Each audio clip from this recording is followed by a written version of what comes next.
আজকের আমাদের প্রেজেন্টেশনে আমি ঢুকছি এবারে। আমাদের তোমরা সবাই 11-12 বা 10-এর বাচ্চা রয়েছো। এই বয়সে এসে তোমরা খুব কাছাকাছি রয়েছো যে তোমরা হায়ার সেকেন্ডারি এক্সামিনেশন বা মাধ্যমিক দিতে চলেছো। মাধ্যমিক মানে মধ্যবর্তী যে অবস্থা সেখানে পৌঁছে গেছো। মাধ্যমিক শব্দ মানে তাই প্রাইমারি থেকে একদম চলে এসেছো 9 পর্যন্ত, 10-এ গিয়ে একটা মধ্যবর্তী অবস্থা, 11-12-এ একটা জাম্প দিলে, যেটাকে হিন্দিতে আমরা বলি কি ছলাং। এবং দেখা যাবে 11-12-এ এসে তোমরা জীবনে যখন পড়াশোনা শুরু করেছিলে, প্রাথমিক থেকে যখন তোমরা আমাদের হাই স্কুলে ঢুকলে, 5-এর থেকে যে সিলেবাস তার সাথে আমরা অ্যাডাপ্ট করতে শুরু করি, 8-এ এসে একটা জাম্প হয় না? সেই 8-এর জাম্পটাই দেখা যাচ্ছে সিলেবাসটা অনেক বেড়ে গেল। 9-10-এর পর দেখা যাচ্ছে 11-12-এ জাম্পটা আরও অনেক বড় হয়ে যায়, অনেকটা বড় হয়। আমরা ছোট থেকে শুনে এসেছি এবং আমরা যে সময় শিক্ষা ব্যবস্থার মধ্যে ছিলাম, আমাদের পরীক্ষা পদ্ধতিগুলো কেমন ছিল, 9-10 দুটো একসাথে পড়ে গোটা সিলেবাসটার উপরে পরীক্ষা দিতে হতো। অনুরূপভাবে 11-12 আমি সায়েন্স নিয়ে পড়াশোনা করেছিলাম, তো আমাদের যা থাকে সায়েন্সে, পিওর সায়েন্স ছিল physics, chemistry, mathematics, biology, English, Bengali, 6টা পেপার তোমার সাবজেক্ট, তার দুটো করে পেপার। হ্যাঁ, 11-এ একটা করে পেপার হতো, 12-এ একটা করে পেপার, তাহলে 12টা। এবং এই 12টাটা 11-12 মিলিয়ে 12-এ দিতে হতো এবং একদিনে দুটো করে পরীক্ষা দিতে হতো। অর্থাৎ 10টা থেকে একটা আমি ফিজিক্স ফার্স্ট পেপার দিলাম, 2টো থেকে 5টা আমি ফিজিক্স সেকেন্ড পেপার দিলাম। তাহলে তুমি বোঝার চেষ্টা করো যে আমাদের যে বার্ডেন অফ এডুকেশন, সেটা কিন্তু তোমাদের তুলনায় অনেক কী ছিল, বেশি ছিল না কম ছিল? বেশি ছিল। তোমাদেরকে কি করার চেষ্টা করা হচ্ছে না, ছোট ছোট ফ্র্যাগমেন্টেড ইনফরমেশন শেয়ার করে ধীরে ধীরে কনস্ট্রাক্ট করার চেষ্টা করেছে তোমার জ্ঞানকে, যাতে তুমি কি না হও, খুব বড় চ্যালেঞ্জ হঠাৎ করে ফেস করে তুমি হতাশ না হয়ে পড়ো। এবং এই সামগ্রিক বিষয়টা, এই যে পরীক্ষার দিকে তুমি এগিয়ে যাচ্ছ, পরীক্ষা দেবে এবং তার উদ্দেশ্য কি, যে আমি আমার যেটুকু জানা সেটাকে বেস্টভাবে প্রেজেন্ট করবো এবং ওখান থেকে একটা খুব ভালো রেজাল্ট করবো, এটাই তো উদ্দেশ্য।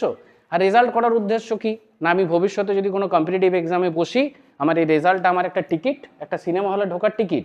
কিন্তু সিনেমাটা তুমি এনজয় করবে কি না সেটা কিন্তু এই টিকিটটার উপর নির্ভর করছে না, নির্ভর করছে দুটি বিষয়ের উপরে।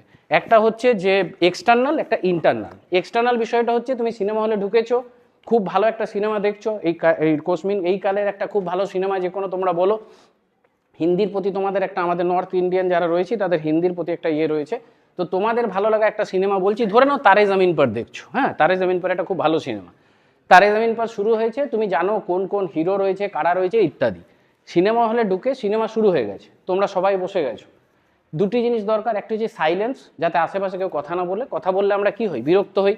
কেন কথা বললে বিরক্ত হই, কারণ তারা আমার অ্যাটেনশন চুরি করে। কেন করে সেই নিয়ে আজকে আমরা একটা ব্যাখ্যায় আসবো, আমি একটা প্রাথমিক আলোচনা করে পিপিটিটার মধ্যে যাব। সেকেন্ড হচ্ছে লাইটটা অফ হতে হয়, মানে স্ক্রিন ছাড়া বাকি লাইটটা কি হতে হয়, অফ। কেন, মানে আমার একটা বাকিটাকে কাট এভরিথিং অ্যাওয়ে, আমার চোখের সামনে বাকি জিনিসগুলোকে সরিয়ে দেওয়া, যে জিনিসটা আমি দেখতে চাইছি যেন এক্সটার্নাল ফ্যাক্টরও আমাকে বাধা না দেয়, আমি যেন সেই জিনিসটার উপরেই ফোকাসড থাকতে পারি।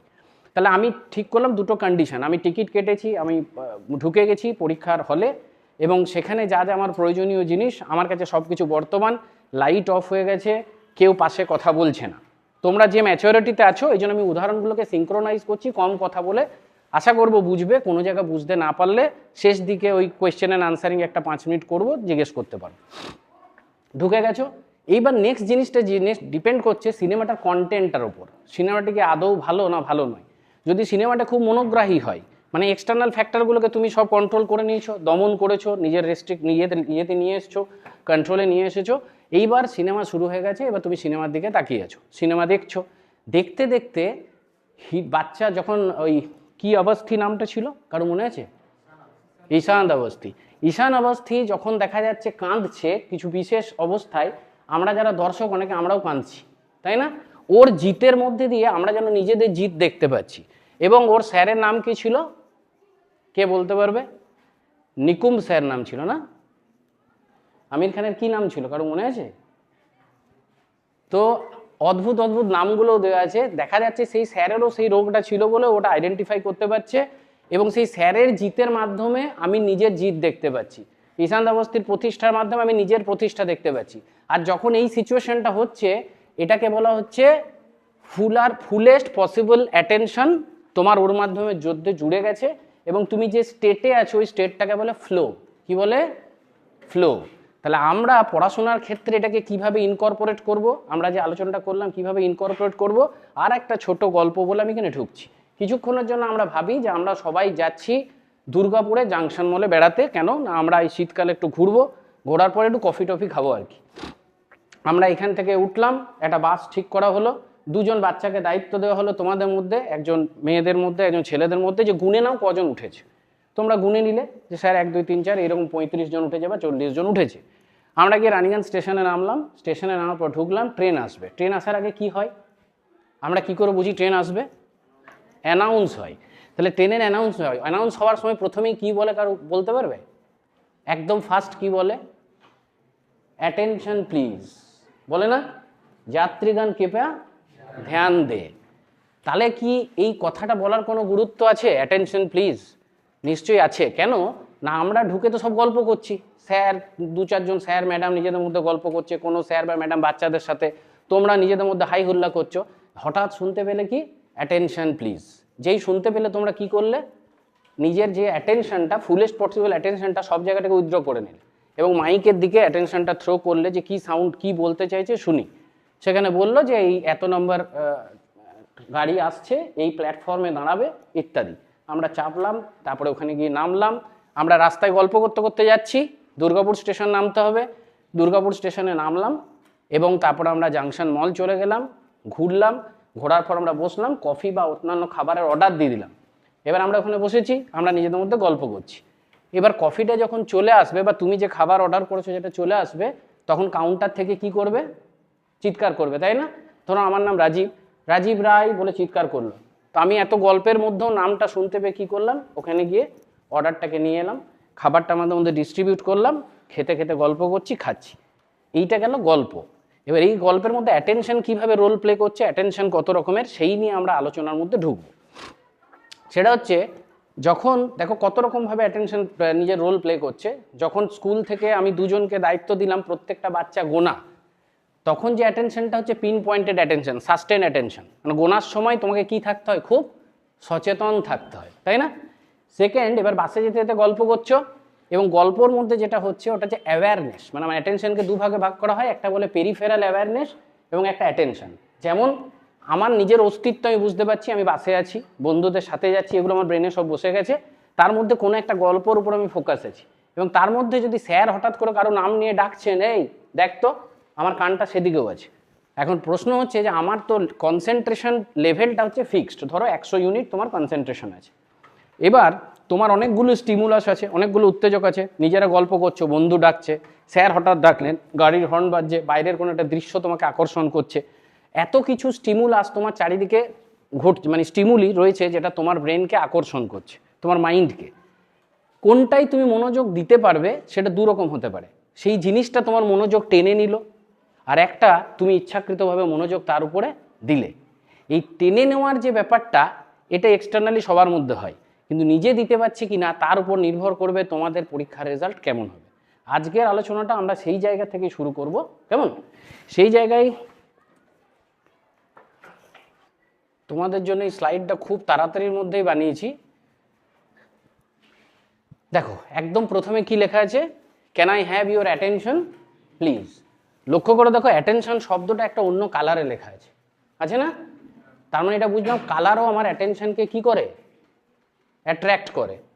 তাহলে আমি যখন নিচে দেখছি ফুড মেলা হচ্ছে তোমাদের, সেই ফুড মেলার অ্যাস্থেটিক ব্যাপারটাকে এলিভেট করার জন্য কি করা হয়েছে, প্রত্যেকটা বাচ্চা যেখানে কিছু খাবার অ্যারেঞ্জ করে এনেছে, তোমরা সেই উৎসবে অংশগ্রহণ করবে, একটা করে ছাতা লাগানো হয়েছে না?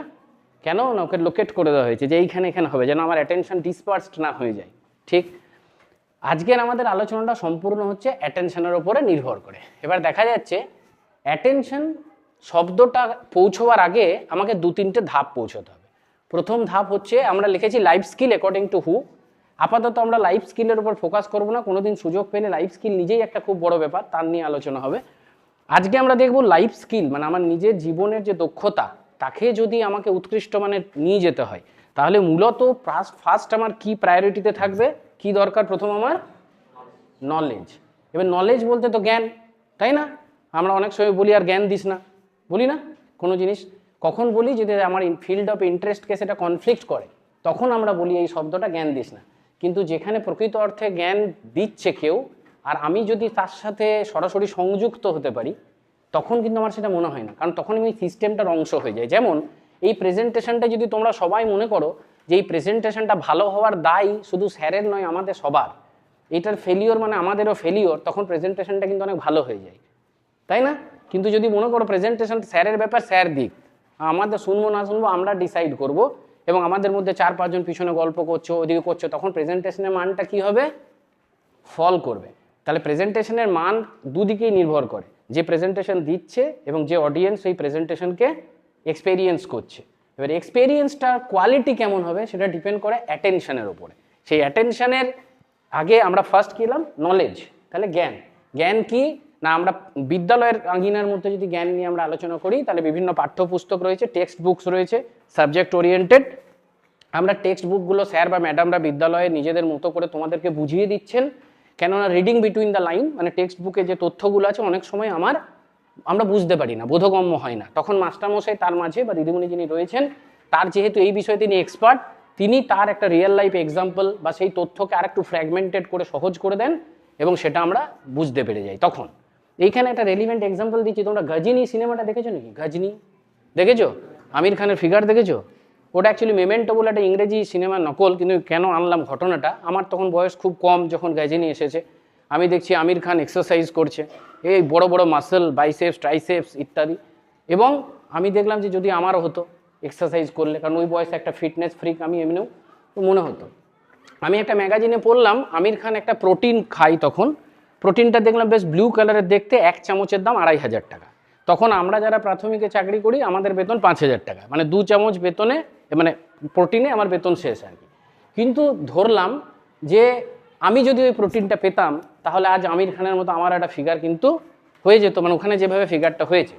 কিন্তু তারপর আমি ওইটার ভেতরে যখন পড়তে শুরু করলাম আমি একটা জিনিস দেখলাম যে ওই প্রোটিনটাকে ডাইজেস্ট করার জন্য per day 10 to 12 hours exercise করতে হয়।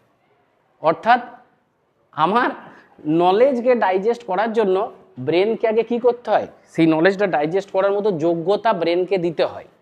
কে দেবে? আমি দেবো। তাহলে কি স্যার আমি আমার ব্রেন নই? না, নই, সোজা কথা নই। Neither I M my brain নর I M my body, I am the owner of this body and brain, I am manifesting through this body and brain. এই বডি অ্যান্ড ব্রেন, যেমন এটা টিউবটা কি ইলেকট্রিসিটি? তোমরা বলো টিউবটা কি ইলেকট্রিসিটি? হ্যাঁ কি না? নয়। টিউবটা যদি ফিউজ হয়, ইলেকট্রিসিটি গেলে কি আলো দেবে? দেবে না। টিউবের কোয়ালিটির উপর ডিপেন্ড করছে যে ইলেকট্রিসিটি গেলে আলোটা কিভাবে বেরোবে। ঠিক, টিউবের উপর যদি ধুলো পড়ে যায় তাহলে আলোর পরিমাণ বাড়বে না কমবে? কমবে। আর আমি যদি পরিষ্কার করে দিই আবার আলোর পরিমাণ বাড়বে। তো অনুরূপভাবে আমরা সবাই টিউব।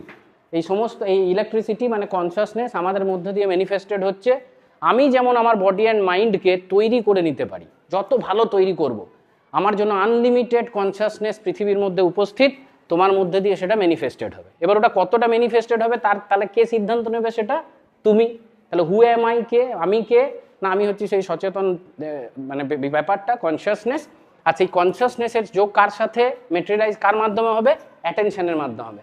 অ্যাটেনশনে পৌঁছবার জন্য আমার কি প্রয়োজন? নলেজ। আমরা এখানে কি কালচার করছি? নলেজের কালচার করছি। এই নলেজ ইনফরমেশনকে নলেজে কনভার্ট কে করছে? আমরা করছি। বিভিন্ন ইনফরমেশন একটার সাথে একটা যুক্ত করছি, যুক্ত করে আমরা আলোচনার মাধ্যমে ওটাকে কোথায় প্রয়োগ করে সমস্যার সমাধান পাবো যেই বুঝে যাচ্ছি, এক্সপিরিয়েন্স করছি, আমার ইনফরমেশনটা কি হয়ে গেল তখন? নলেজ। নলেজ কনস্ট্রাক্ট হলো। ওকে, যেই নলেজ কনস্ট্রাক্ট হলো আমার কি ডেভেলপ হয়ে গেল? স্কিল। স্কিল মানে দক্ষতা। কীরকম দক্ষতা?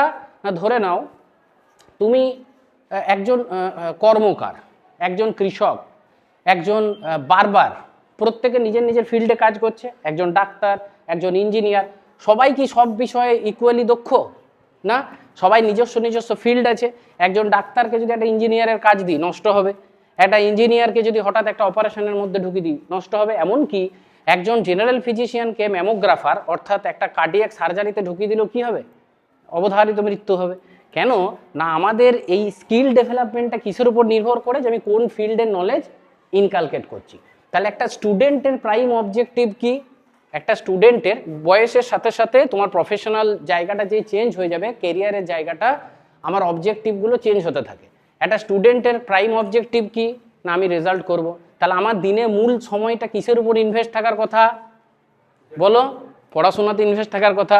বাকি সময় কি করব, পড়াশোনার বাইরে যেটা করব সেটাও আমি হ্যাবিটের মাধ্যমে করব, অর্থাৎ সেটা যেন ডিসপার্স না হয়, আজ এটা করে নিলাম কাল সেটা করে নিলাম। কেননা ব্রেন কিসে সাড়া দেয়, হ্যাবিটে সাড়া দেয়। আমরা প্রত্যেক দিন যে জিনিসটা একটা নির্দিষ্ট সময় অভ্যেস করি, যদি কন্টিনিউ, সাইকোলজি বলছে গড়পড়তা যদি 21 দিন একই জিনিস পরপর একই সময়ে প্র্যাকটিস করা যায়, তাহলে সেটা কি হবে, তুমি সেটার মাস্টার হতে শুরু করবে। তোমার ব্রেনের ইউনিট কি, নিউরন। নিউরন কি করে, আমাকে নতুন পথ দেখায়। তো ধরে নাও এরকম ব্যাপার যে তুমি যখনই প্র্যাকটিস করছো একটা নিউরন ফায়ারিং হচ্ছে, আর একটা নিউরনের সাথে জুড়ছে, ও ডেনড্রাইটিকগুলো জুড়ছে, নতুন পথ নির্মাণ করছে। এইভাবেই যদি একটা জিনিসের উপর রেগুলার প্র্যাকটিস করো, মাত্র 15টা মিনিট যদি তুমি কোনো একটা বিষয়ের কোনো একটা পাতা পড়তে থাকো, কন্টিনিউ পড়ো, তাহলে সেই বিষয়টা অন্যদের থেকে তুমি বেশি গভীরতার সাথে দেখতে পাও। ইনফরমেশনের কীরকম ট্রানজিশন হয়, একটা হচ্ছে হরাইজন্টাল, একটা হচ্ছে ভার্টিক্যাল। হরাইজন্টাল ট্রানজিশন কীরকম হয় না, আমার তথ্য বেড়ে চলেছে। আর ভার্টিক্যাল কি হচ্ছে, তথ্য সম্বন্ধে জ্ঞান আহরণ করছি, সেই তথ্যকে কোথায় অ্যাপ্লাই করা যায়, একই জিনিসে নানানভাবে নানান জায়গায় অ্যাপ্লাই করা যায়, সেই জ্ঞান যখন আহরণ করছি ওটা হচ্ছে ভার্টিক্যাল এক্সপেনশন। এই নলেজ যখন তুমি এক্সপেরিয়েন্স করে নিলে, তোমার কি ডেভেলপ হলো, স্কিল। এইবার তোমার স্কিলের কোয়ালিটির উপর ডিপেন্ড করছে তোমার অ্যাটিটিউড কেমন হবে।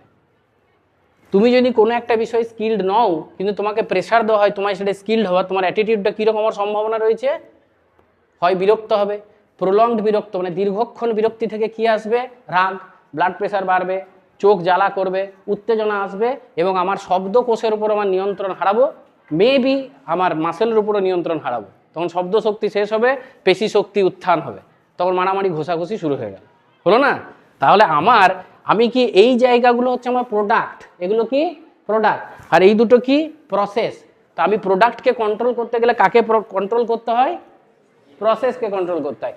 তাহলে আমি আজ কি বুঝলাম, যে তুমি আমাকে 1 কাপ চা এনে দিয়েছো, আমি চাটা খেলাম একদম বিশ্রী খেতে, ধরে নাও, বা খুব সুন্দর খেতে, দু ক্ষেত্রেই যে আমি তোমাকে যে রিমার্কটা দেবো যে চাটা খুব বাজে খেতে, সেই মুহূর্তে চাটাকে আর ভালো করা সম্ভব নয়। তাহলে আমাকে আগে কি করতে হবে, এই যে তোমাদের ফরম্যাটিভ ইভ্যালুয়েশন 8 পর্যন্ত হতো, তারপরে হতো সামেটিভ, হতো না? তো আমাকে কি করতে হবে, চা প্রস্তুতির সময় বা মা যখন তরকারি করেন, রান্না করেন, রান্নার সময় কি করেন, একটুখানি টেস্ট করে নেন, এবং তখন সব করে সামেটিভ এক্সাম, মানে যে ফাইনাল দিয়ে দেবে তুমি 11-12 গিয়ে ফাইনাল দেবে, যে রেজাল্ট আসবে তার আর পরিবর্তন তুমি পারবে না। তাহলে রেজাল্ট যেন আমি পরীক্ষা, অর্থাৎ কোয়েশ্চেনগুলো আমার জন্য চ্যালেঞ্জ, সেই চ্যালেঞ্জকে আমি সলিউশন কি দিয়ে করব, আমার স্কিল ডেভেলপ আমি কি দিয়ে করব, নলেজ। তাহলে নলেজ আমি কোথায় পাচ্ছি, বইয়ের মধ্যে। কে নলেজ, মানে ইনফরমেশনকে নলেজে কনভার্ট করতে কে সহায়তা করছে, প্রধানত মাস্টারমশাই দিদিমণি, টিউটার হতে পারেন, স্কুলের মাস্টারমশাই দিদিমণি হবেন, আর কে করছে, আমি নিজে। কারণ আমি একটা জিনিসকে কন্টিনিউ যদি প্র্যাকটিস করি, আমি সেটাই মাস্টারি লাভ করি। সেটা যে কোনো জিনিস হতে পারে। তুমি যদি গিটার শিখতে চাও, 2 দিন দেখবে অনেকে, আমার মনে আছে আমি যখন টিচার্স ট্রেনিংয়ে ছিলাম, আমি মাউতার গান বাজাতাম। তা আমার মাউতার গান দেখে মোটামুটি গোটা হস্টেলে 100খানা মাউতার গান চলে এলো। আমি এক্সারসাইজ করতাম, ডাম্বেল চলে এলো, কিন্তু তার মধ্যে 2-3 জন ছাড়া কেউ সাস্টেন করেনি। তাদের ধারণা ছিল মুখে মাউতার গান দিলেই গান শুরু হয়ে যায়। কিন্তু ওটাকে শেখার জন্য, বা ওটাকে আমি প্রোডাক্টে, মানে প্রসেসটাকে প্রোডাক্টে কনভার্ট করার জন্য, তার পিছনে আমার কি লাগে, আমার লাগে পরিশ্রম, তাই না? তাহলে পরিশ্রমের কি কোনো বিকল্প আছে না, নেই। এবার পরিশ্রম তো আমার জন্য, এনার্জি কি কনস্ট্যান্ট, আমার জন্য আর কি কনস্ট্যান্ট, টাইম কনস্ট্যান্ট, আর কি কনস্ট্যান্ট, রিসোর্স কনস্ট্যান্ট। স্যার একটা উদাহরণ দিন। ওকে, তোমরা সবাই 12-এর পরীক্ষা দেবে, তোমাদের বোর্ড কনস্ট্যান্ট, কাউন্সিল, তোমাদের West Bengal Council of Higher Secondary Examination constant. তোমাদের যে বইগুলো আছে সবার একই বই, স্কুলে স্যাররা ক্লাস নিচ্ছেন একই, আর পরীক্ষা দেওয়ার জন্য সবারই একটা বছরই 12-এ সময় পেয়েছো। তাহলে কি আমি ধরে নেবো যে সবাই একই রেজাল্ট করবে? কেন করবে না? কেন করতে পারছো না? কেননা we are not equally efficient. আমরা সবাই সমান দক্ষ বা সক্ষম নই। কেন নই? এইবার প্রশ্ন করো যে কেন নও, কি কম আছে? নলেজ আমাদের সবার পৃথক পৃথক। কেন কম আছে এর উত্তর আমি আর বলছি না, সেটা তোমরা নিজেরাই জানো। যেহেতু নলেজ কম, তুমি কি অন্যদের তুলনায় দক্ষতা তোমার কম বা বেশি, তাই তোমার অ্যাটিটিউডের মধ্যে অন্যদের তুলনায় কি থাকবে, পরিবর্তন থাকবে, রেগুলেশন থাকবে। কি ঠিক বললাম না? ঠিক? হ্যাঁ হ্যাঁ, আচ্ছা ঠিক।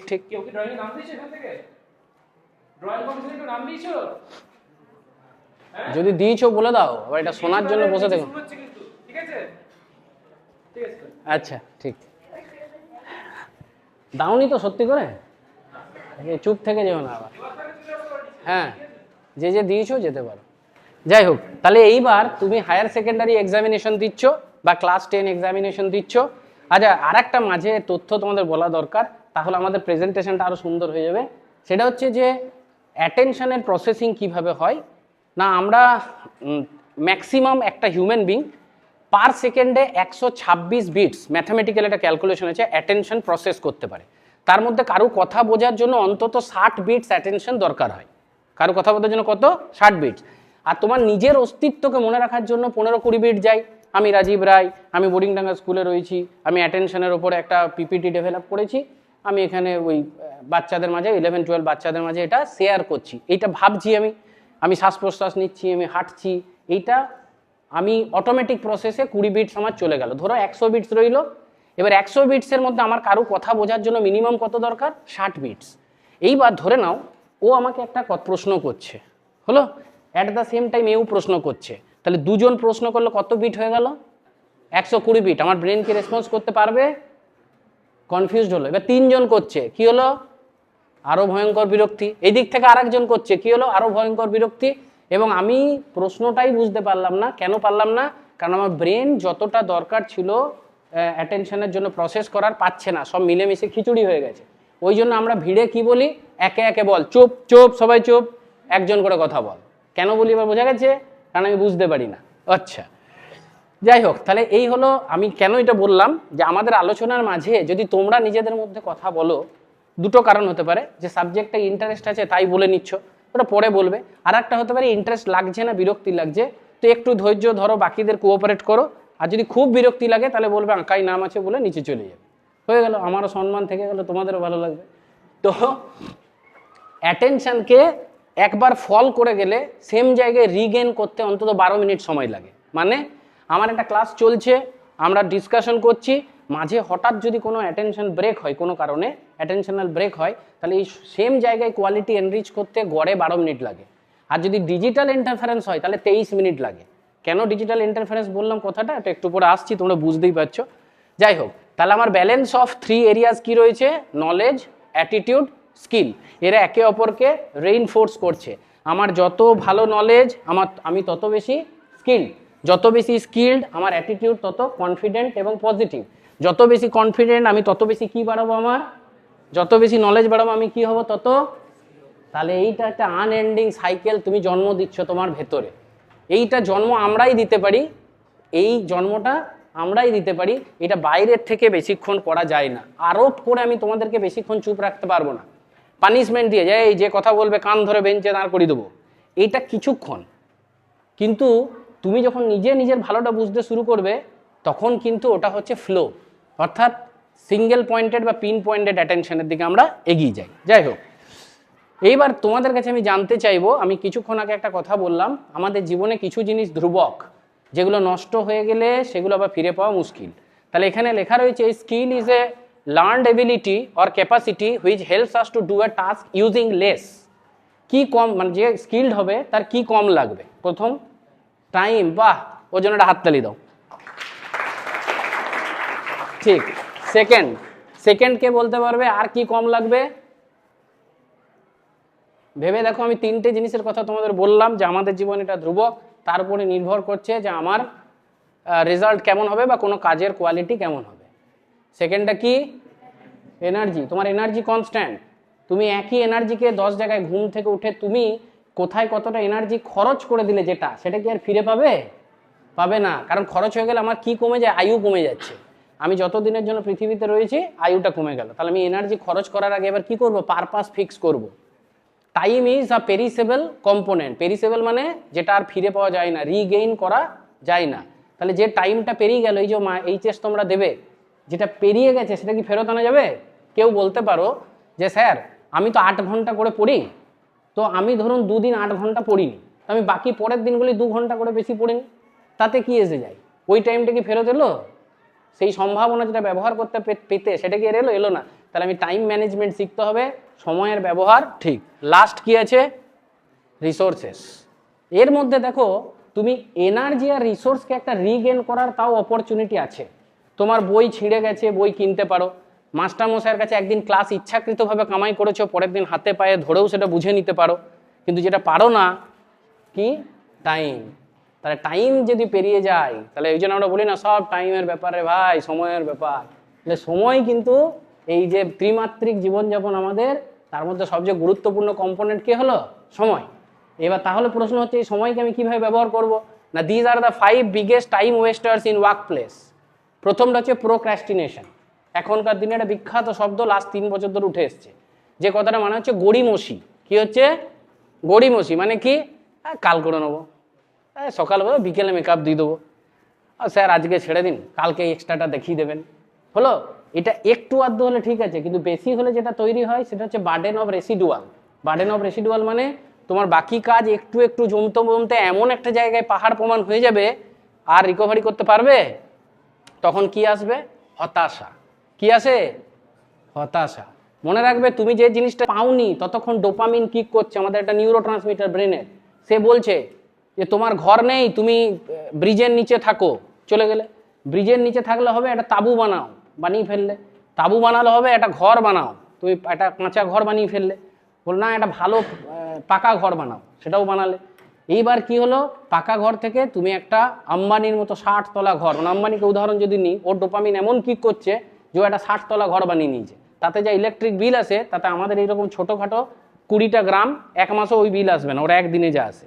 যাই হোক, ও বানিয়ে নিয়েছে, ওর টাকাও কী করবে, ওই নিয়ে আর ডিসকাশনে যাচ্ছি না। কিন্তু আমি এটা বলতে চাইছি, ডোপামিন কেমন কিক করছে। এবার আম্বানির বইয়ের জন্মদিন, ও কি করলো, ওকে একটা আইল্যান্ড গিফট করে দিল। জিনিসটা বোঝো, ডোপামিন কোথায় ওকে নিয়ে যাচ্ছে। আইল্যান্ড গিফট করলো, পরের বার কি দেবে? ডোপামিন তো আরও বাড়াতে বলছে, চাঁদে একটু জমি দিয়ে দিল কিনে। এইগুলো কি খুব প্রাসঙ্গিক? ডোপামিন শান্ত হতে আমাদের দেয় না, কিন্তু যখনই জিনিসটা তুমি পেয়ে যাও, মানে ওই যে প্রথম তুমি কুড়ে ঘরটা পেয়ে গেছিলে, তারপরে পাকা বাড়িটা করে নিয়েছিলে, তোমার থামা দরকার ছিল যে আমি ওটাকে কোথায় লাগাবো। তুমি যখনই পেয়ে গেলে, তারপর তোমার মধ্যে যেটা আসে সেটাকে বলে ফ্রাস্ট্রেশন। কি বলে? ফ্রাস্ট্রেশন। আর না পেলে যেটা আসে ওটাকে বলে ডিসঅ্যাপয়েন্টমেন্ট। কি বলে? ডিসঅ্যাপয়েন্টমেন্ট। তাহলে কোনো একটা জিনিস পাওয়ার জন্য আমি লড়াই করি, আর যেই পেয়ে যাই, বাবা আমাকে একটা আইফোন কিনে দাও না, কি আছে আমি জানি না, আমিও ব্যবহার করি, ফালতুই করি, তো আমি জিজ্ঞেস বলছি তোমাদের, আমার একটা আইফোন কিনে দাও। আমি কিছুদিন আগে দেখলাম আইফোন না পেয়ে সুইসাইড করে দিয়েছে, একটা বাচ্চা সুইসাইড করে দিয়েছে। তাহলে আইফোনের গুরুত্ব কি আমাদের জীবনের থেকে বেশি নয়? তাহলে তার কিসের অভাব রয়েছে বুঝতে পারছো? তার নলেজ, স্কিল এবং অ্যাটিটিউডের অভাব তৈরি হয়েছে, কেননা তার প্রকৃত জ্ঞান হয়নি। আর জ্ঞান তৈরি হলো, তাতে কি নেই? ভোলাটাইল সাবস্টেন্স, মানে কি নেই? তার নৈতিক ব্যাপারটা, মোরাল ভ্যালুসগুলো জ্ঞানের মধ্যে কোথাও লুকিয়ে নেই। যাই হোক, তাহলে প্রোক্রাস্টিনেশন হলো গড়িমসি। তাহলে আমরা কি গড়িমসি করলে ভালো না না করলে ভালো? কি বুঝলাম? না করলে ভালো। করলে কি তৈরি হবে? আমি লাস্টে কিন্তু প্রশ্ন করব, করলে কি তৈরি হবে? Burden of residual. কি হবে? মানে অবশিষ্ট যে কাজগুলো বাঁচিয়ে রাখছি তার চাপ তৈরি হবে, যেটা আমাকে হতাশার দিকে ঠেলে নিয়ে যাবে। সেকেন্ড দেখো কি লেখা আছে, মোবাইল ফোন ইউজ। এখন ব্যাপারটা হচ্ছে, বর্তমান যা যুগ, মোবাইল ফোন ছাড়া তো আমরা থাকতে পারবো না, কারণ মোবাইল ফোন আমাদের কাছে একটা পাম্প টপ, ল্যাপটপের থেকে ছোট, যার মধ্যে দিয়ে সব ইনফরমেশন শেয়ার হচ্ছে। তাহলে মোবাইল আমাকে নিয়ন্ত্রণ করবে না আমি মোবাইলকে নিয়ন্ত্রণ করব, সেটা ডিসাইড করতে হবে। যদি মোবাইল তোমাকে নিয়ন্ত্রণ করছে, তাহলে তুমি স্কিলফুল নও, তোমার নলেজ নেই, তোমার অ্যাটিটিউড ডেভেলপ হয়নি। আর যদি তুমি মোবাইলকে নিয়ন্ত্রণ করছো, তাহলে ইউ আর স্কিলড। এবার মোবাইলে তুমি ইউটিউবে তুমি সর্বপ্রিয়ানন্দের আইআইটির লেকচার শুনবে, না কোনো ওই কী বলে ওগুলো, ওই ভোজপুরি গান শুনবে, সেটা তোমার ব্যাপার। কন্টেন্ট তোমাকে ডিসাইড করতে হবে। যে কন্টেন্ট তুমি ব্রেনে ছুড়বে, যে কন্টেন্ট তুমি ব্রেনে ছুড়বে, ওই কন্টেন্টটা ব্রেনের খাদ্য। আর যেরকম খাবার আমি খাবো, আমার চরিত্র সেরকম গঠন হবে। তাহলে এবার যদি ওই কন্টেন্টগুলো ছোড়ো, তাহলে তোমার চরিত্র ওরকম তৈরি হবে। আর তুমি যদি এই ধরনের কন্টেন্ট ছোড়ো যাতে তোমার চরিত্র আরও পরিশিষ্ট, আরও সুন্দর, সাবলীলভাবে বেড়ে ওঠে, তখন তুমি 10 জনের মধ্যে কনফিডেন্টলি দাঁড়াবে। ঠিক, রিয়্যাক্ট কম করবে, রেসপন্স বেশি করবে। থার্ড কি আছে দেখো, ডুইং আদার পারসনস ওয়ার্ক। আমি বলছি না যে কারো কাজ করে দিও না, আমি বলছি যে আগে নিজের কাজ প্রায়োরিটিতে রেখে অবশিষ্ট সময়ে কেউ কোনো কাজ দিলে করে দাও। যেমন বাবা বললো বা মা বললো, যা তো বাইরে থেকে 2টো ফুলকপি এনে দে, পারবো না। বন্ধু বললো, চো 1 গ্লাস কোল্ড ড্রিঙ্ক খেয়ে আসি 1 কাপ, তখন ওর সাথে আমি 20 মিনিট চলে এলাম। তোমাকে ডিসাইড করতে হবে প্রায়োরিটিটা তুমি কোথায় দেবে। থার্ড হচ্ছে ক্লাটার অ্যান্ড ডিসঅর্গানাইজেশন, যেটা আমাদের সময় নষ্ট হয়। তোমার স্কুল থেকে বাড়ি থেকে স্কুল আসছো, ব্যাগে কি থাকা উচিত? বই। সেই দিন রুটিন দেখা উচিত, রুটিন অনুযায়ী বই থাকবে, খাতা থাকবে, পেন পেন্সিল ইরেজার শার্পেনার প্রভৃতি থাকবে, হলো। কিন্তু তুমি বাড়ি থেকে স্কুল আসার আগে 15 মিনিট চুলে জেল দিয়েছো, একদম ওই কি বলে ওই হেয়ার ড্রায়ার মেরেছো, লিপস্টিক মেয়েরা লাগিয়েছে, দারুণ সেজেছে গুজেছে, স্কুল চলে এলো, এসে দেখলো এই বইটা দে তো, পেন আনতে ভুলে গেছি তোরটা দে তো, শেষ হয়ে গেলো। তাহলে এইখান থেকে বোঝা যায় যে তোমার প্রিপারেশনেই ঘাটতি আছে। স্কুল তুমি কি জন্য এসছো, তোমাকে পরিষ্কার থাকতে হবে, কিন্তু তার আগে তোমার কি থাকা প্রয়োজন, একটি অত্যন্ত সুন্দর ছেলে বা সুন্দরী মেয়ে সেজে গুজে বিদ্যালয়ে এসছে, ব্যাগটা কমপ্লিটলি ডিসঅর্গানাইজড, আর একজন খুব নোংরা 3 দিন স্নান করেনি, উচিত নয় কিন্তু আমি এটা উদাহরণ দিচ্ছি, আর তার ব্যাগটা সুন্দর গোছানো, তুমি কাকে অ্যাকসেপ্ট করবে? স্কুলের নিরিখে বলছি, স্কুলের নিরিখে আমি কাকে অ্যাকসেপ্ট করব? যে উদ্দেশ্যটাকে অনুধাবন করে সেই জন্য উপস্থিত হয়েছে। তাহলে আমার জিনিস কীরকম রাখা উচিত? অর্গানাইজড রাখা উচিত। ঠিক, আমি বাইরেটা যেমন অর্গানাইজড রাখি, আমার ব্রেনটাও কি থাকে? অর্গানাইজড। ধরে নাও এই ক্লাসে তোমরা বসে রয়েছো তো এরকম, তোমরা ঢুকে দেখলে একটা বেঞ্চ এখানে, একটা এখানে, একটা বেঞ্চের উপর বেঞ্চ উল্টানো রয়েছে, এখানে 3টে বেঞ্চ, ওটাই মানসিক শান্তি লাগছে না এটাতে শান্তি লাগছে? এটাতে লাগছে, কেননা ব্রেন সবসময় অর্গানাইজড রিফ্লেকশন চাই, যা কিছু দেখছি যেন গোছানো সাজানো হয়। নেক্সট আসছে দেখো, এন্টারটেনিং টক্সিক পিপল, যাদের তোমার কনসায়েন্স তোমাকে বলছে যে এর সাথে থাকিস না। আমরা ছোটতে দেখেছি তোমাদের এজ, তোমরা বড় হয়ে গেছো, অটো লার্নিং এর এজে আছো, নিজেদের ভালো মন্দ তোমরা বোঝো, আর বুঝতেই হবে, কারণ এই বয়সে এসে বাইরের থেকে খুব বেশি প্রভাব বিস্তার করা যায় না। এই করবি না, ওই করবি না, চিৎকার চেঁচামেচি, ভয়, ওটা খুব সামান্য সময়ই থাকে। তাহলে এন্টারটেনিং টক্সিক পিপল, যে লোকগুলি বাজে তুমি জানো, তাদের সান্নিধ্যে কি করতে হবে? থাকতে হবে না নিজেকে উইথড্র করতে হবে? উইথড্র করতে হবে। তাহলে তোমাকে যখন রেসপন্স করবে তোমার কনসায়েন্স যে এরা টক্সিক পিপল, তাদের থেকে কি করতে হবে? দূরত্ব নির্মাণ করতে হবে। সেটা বন্ধু হতে পারে, বাড়ির কোনো সদস্য হতে পারে, বাড়ির কোনো আত্মীয় হতে পারে, তাদের থেকে দূরত্ব নির্মাণ করে নিজেকে সরিয়ে ফেলতে হবে। চলো, ডেরিভেশন অফ লাইফ স্কিল, এই প্রথম ছবিটা, হ্যাঁ খুব হাসি পাচ্ছে দেখে। আমরা যখন এই অবস্থায় যাই, আমাদের বন্ধুরা 3 ইডিয়টস দেখেছো তো? 3 ইডিয়টস দেখেছো? তাহলে যখন ফারহান আর রাজু দেখলো যে র্যাঞ্চো ফেল হয়ে গেছে, ওদের খুব কষ্ট হলো, কিন্তু যখন গিয়ে দেখলো র্যাঞ্চো আসলে ফার্স্ট হয়েছে, তখন কি কষ্টটা আরো বেশি হলো না কম? তাহলে এইটাই হচ্ছে আমাদের যখন এই অবস্থা হবে, যে বন্ধু তোমার কাঁধে হাত রেখে বলবে আরে ভাই চিন্তা করিস না আমরা আছি, আসলে সে কিন্তু কোথাও একটা সাটেল আনন্দ উপভোগ করছে। তাহলে এর থেকে দূরত্ব নির্মাণ করতে গেলে আমার কি থাকতে হবে? Life skill. লাইফ স্কিল কি করছে? ব্যালেন্স করছে কিসের মধ্যে? নলেজ, স্কিল আর অ্যাটিটিউডের মধ্যে।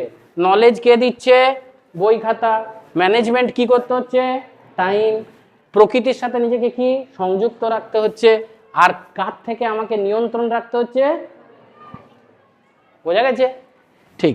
এইবার দেখো, আমি তোমাদের 5টা ওয়েভ নিয়ে কথা বলে দিচ্ছি, একটু শুনে নাও, ভালো লাগবে দেখবে। তোমরা তো বড়, আমাদের তরঙ্গ, আলোর তরঙ্গ দৈর্ঘ্য পড়েছে তো?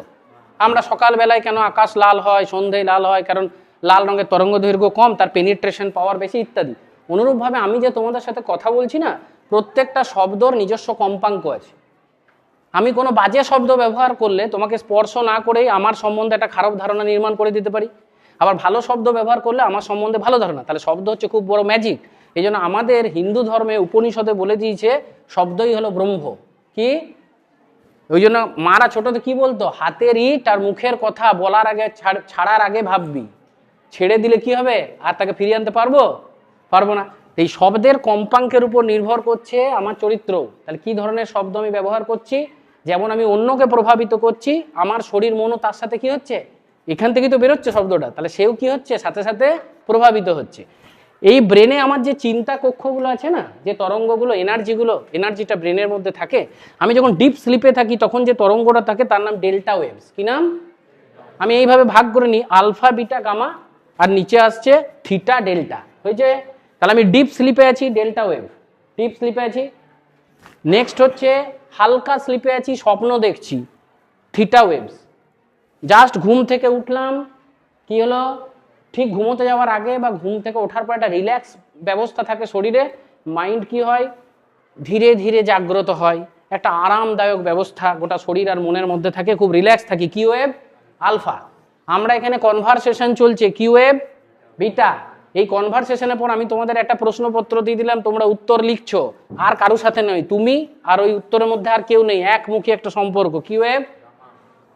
তাহলে আমি যখন ঘরে একা অধ্যাবসায় করি কি হয়? গামা। যখন মাস্টার মশাই টিউশনে আমাকে পড়াচ্ছেন কি হয়? বিটা হয়েছে।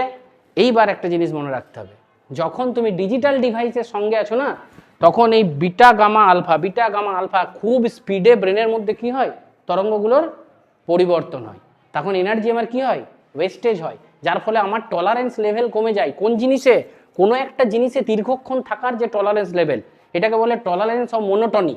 যে যারা বিজ্ঞানী তারা কি করে, একটাই বিষয় অধ্যাবসায় করে যায়। আমাদের একটা ধারণা আছে যে আমাদের মন একাগ্রতা পায় না যদি একাধিক বিষয়ের মধ্যে আমি বারবার ঢোকা বেরোনো করি, মনটা ভালো থাকে, কিন্তু তা নয়।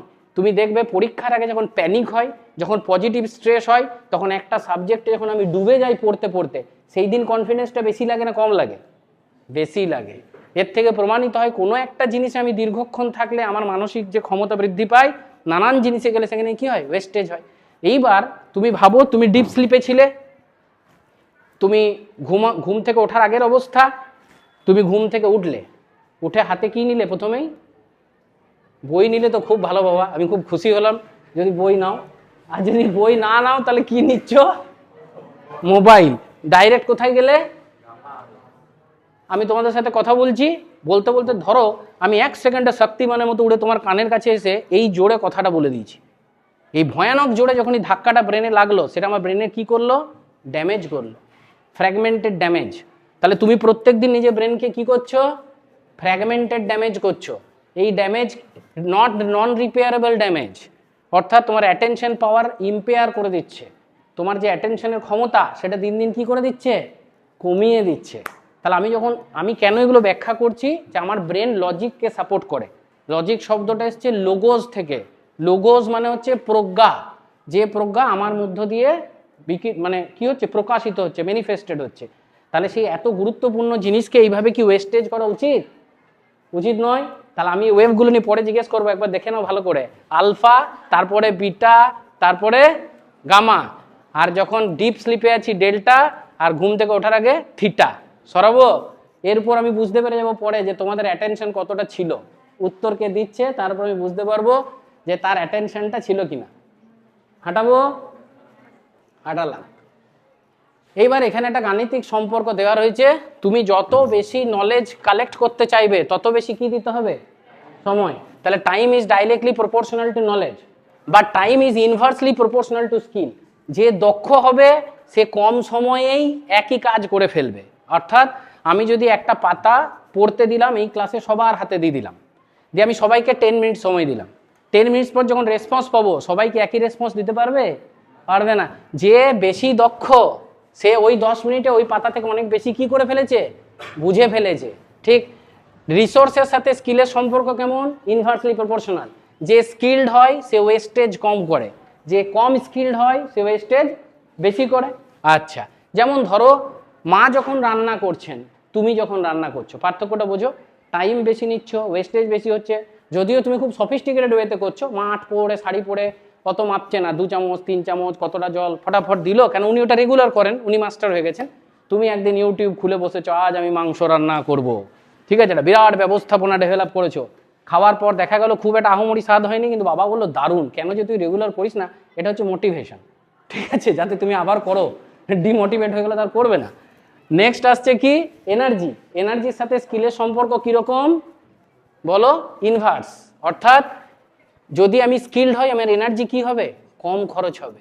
কিরকম করে, এই যে স্যার আপনি পড়াচ্ছেন বোর্ডে, যদি এই বোর্ডটা না থাকতো আর এখানে একটা হোয়াইট বোর্ড বা ব্ল্যাক বোর্ড থাকতো, এগুলো আমাকে লিখে যেতে হতো, তাহলে এবার বুঝে নাও। তাহলে আমি এই ব্যবস্থাটার সাথে নিজেকে সিঙ্ক্রোনাইজ করেছি বলে কম সময়ে অনেক বেশি তথ্য তোমাদের সামনে তুলে ধরতে সক্ষম হচ্ছি তো। ঠিক, এইবার আসছি আমরা গ্রোথ অফ নলেজ। এটা আগেই বলেছি, নলেজ বৃদ্ধি কিভাবে হয়, হরাইজন্টাল আর ভার্টিক্যাল এক্সপেনশন। হরাইজন্টাল, তুমি ছোটবেলা থেকে সংখ্যা শিখেছো, যোগ বিয়োগ গুণ ভাগ প্রভৃতি শিখেছো, যোগের ধারণা নির্মাণ করছো। এবার যখন তুমি শিখলে যোগের ধারণা নির্মাণ হচ্ছে, 1 সংখ্যার যোগ, 2 সংখ্যার, 3 সংখ্যার যোগ, এটা হচ্ছে কি, হরাইজন্টাল, বাড়ছে, তথ্য বেশি পাচ্ছ। ভার্টিক্যাল কি হচ্ছে না, যোগ শুধু গণিতে নয়, যোগ শব্দটা আমি ব্যাকরণে বাংলাতেও ব্যবহার করতে পারি। যোগ চিহ্নটা, শব্দটা বলো, যোগ চিহ্নটাকে আমি কেমিস্ট্রিতে ইকুয়েশনে ব্যবহার করতে পারি, বায়োলজিতে পারি। এমন যোগ চিহ্নকে আমি বিভিন্ন ক্ষেত্রে কিভাবে ব্যবহার করতে পারি এবং তার তাৎপর্য কোথায় পরিবর্তিত হয়, সেটা যখন শিখে যাই, তখন যোগ সম্বন্ধে প্রায় সার্বিক ধারণা আমার নির্মাণ হয়ে যায়। তখন আমার যে নলেজের যে এক্সপ্যানশন সেটা কি হয়, সুষম। কি হয়? সুষম।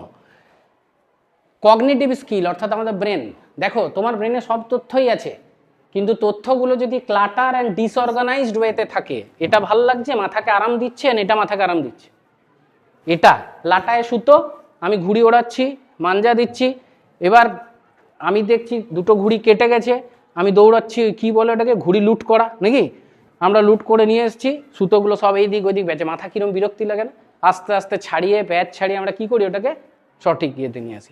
অনুরূপভাবে আমার মাথায় কিন্তু তথ্য সবই রয়েছে, কেন না তোমার মাথার নির্মাণটা দেখো কীরকম, লোয়ার ব্রেন, মিডল ব্রেন, আপার ব্রেন রয়েছে। লোয়ার ব্রেনটা অবিকল গাধা, ভেড়া, গরু, ছাগল ওদের মতো স্ক্যান করলে, এবং এটাই হচ্ছে লক্ষ বছরের পুরনো। তাহলে আমার মাথার মধ্যে কোনটা শক্তিশালী, গাধা, ভেড়া, গরুটা না মানুষটা? কোনটা?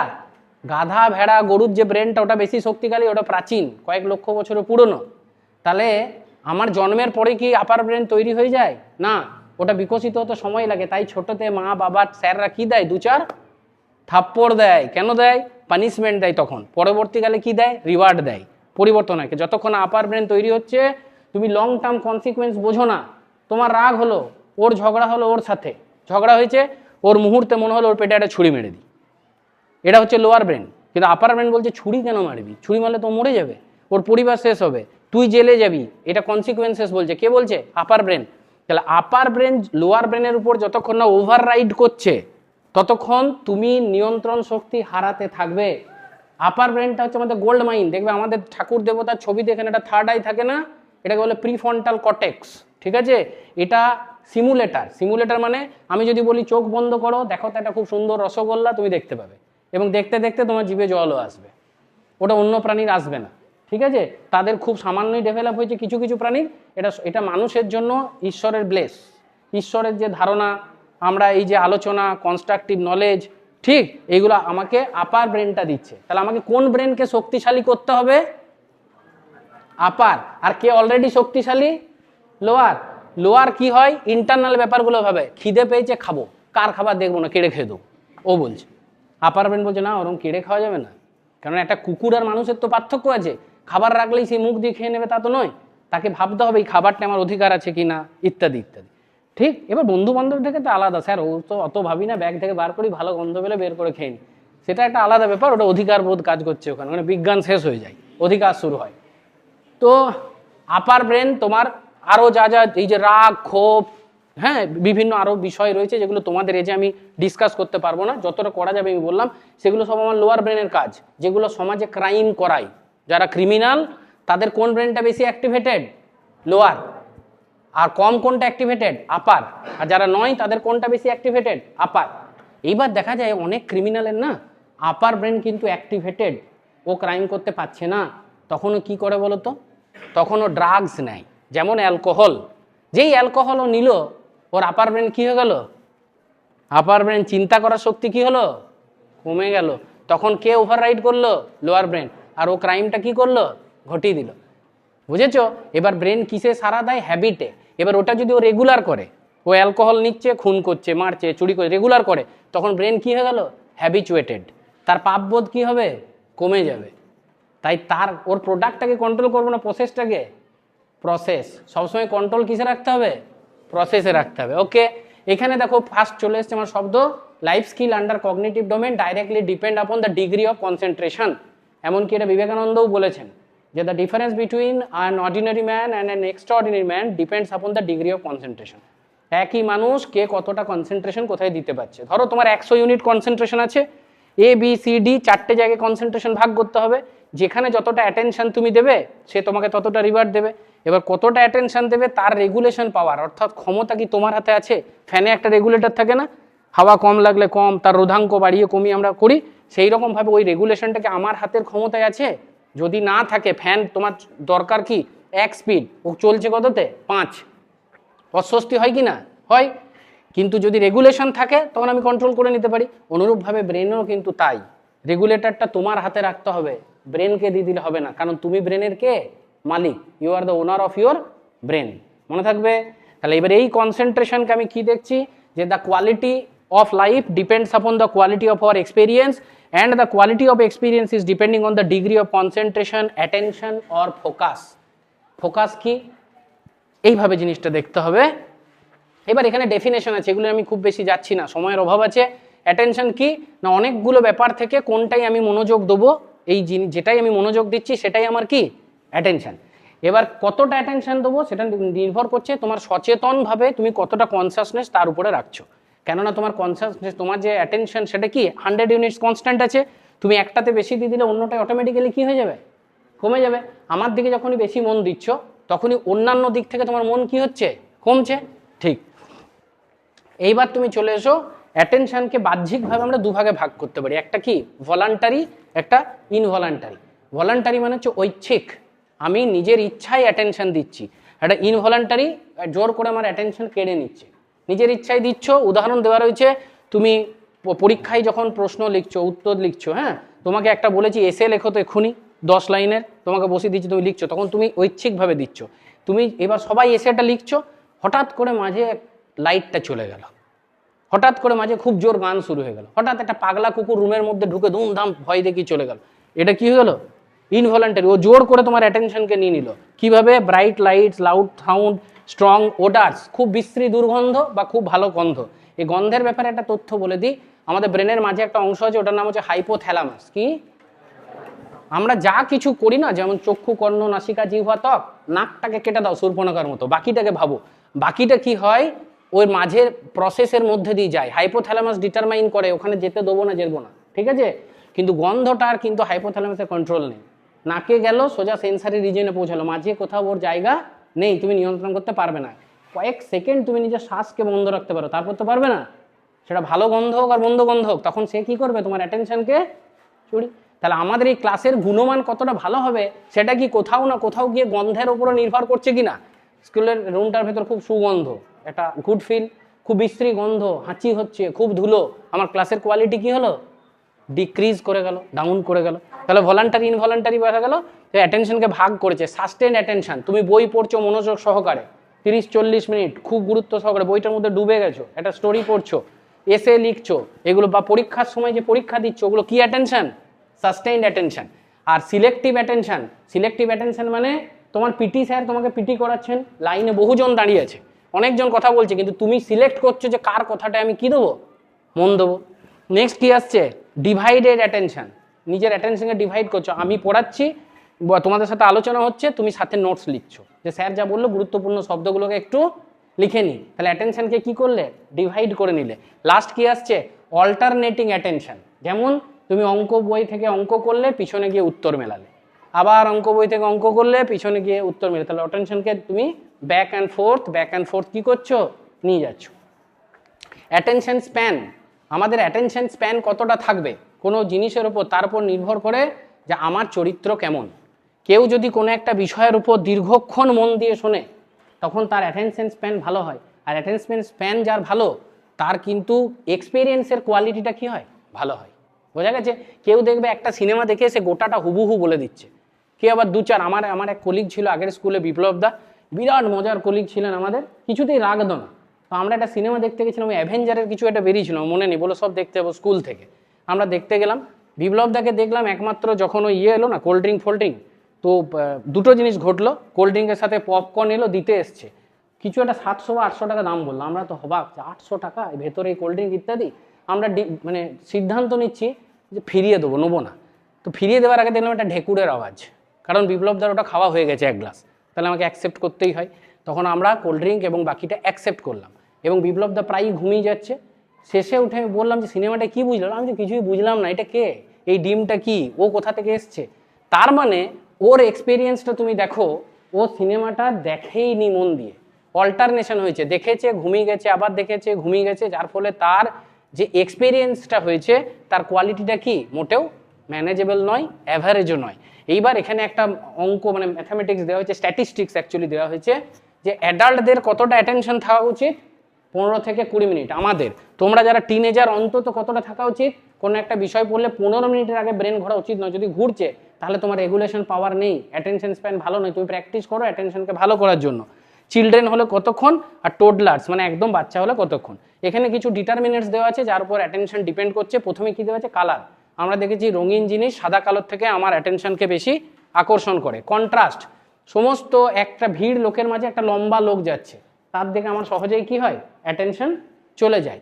নোভেলটি, কোনো নূতন জিনিস, এই ক্লাসটা আমার জায়গায় তোমাদের স্কুলে কোনো স্যার দিচ্ছে, তোমার ভালো লাগবে, লাগবে না তা নয়, কিন্তু আমার ক্ষেত্রে অ্যাটেনশনটা তোমাদের বেশি, কারণ আমাকে আর হয়তো পাবে না, বা আজকে প্রথম পেলে, তো একটা নিউনেস রয়েছে গোটা ব্যাপারটার মধ্যে।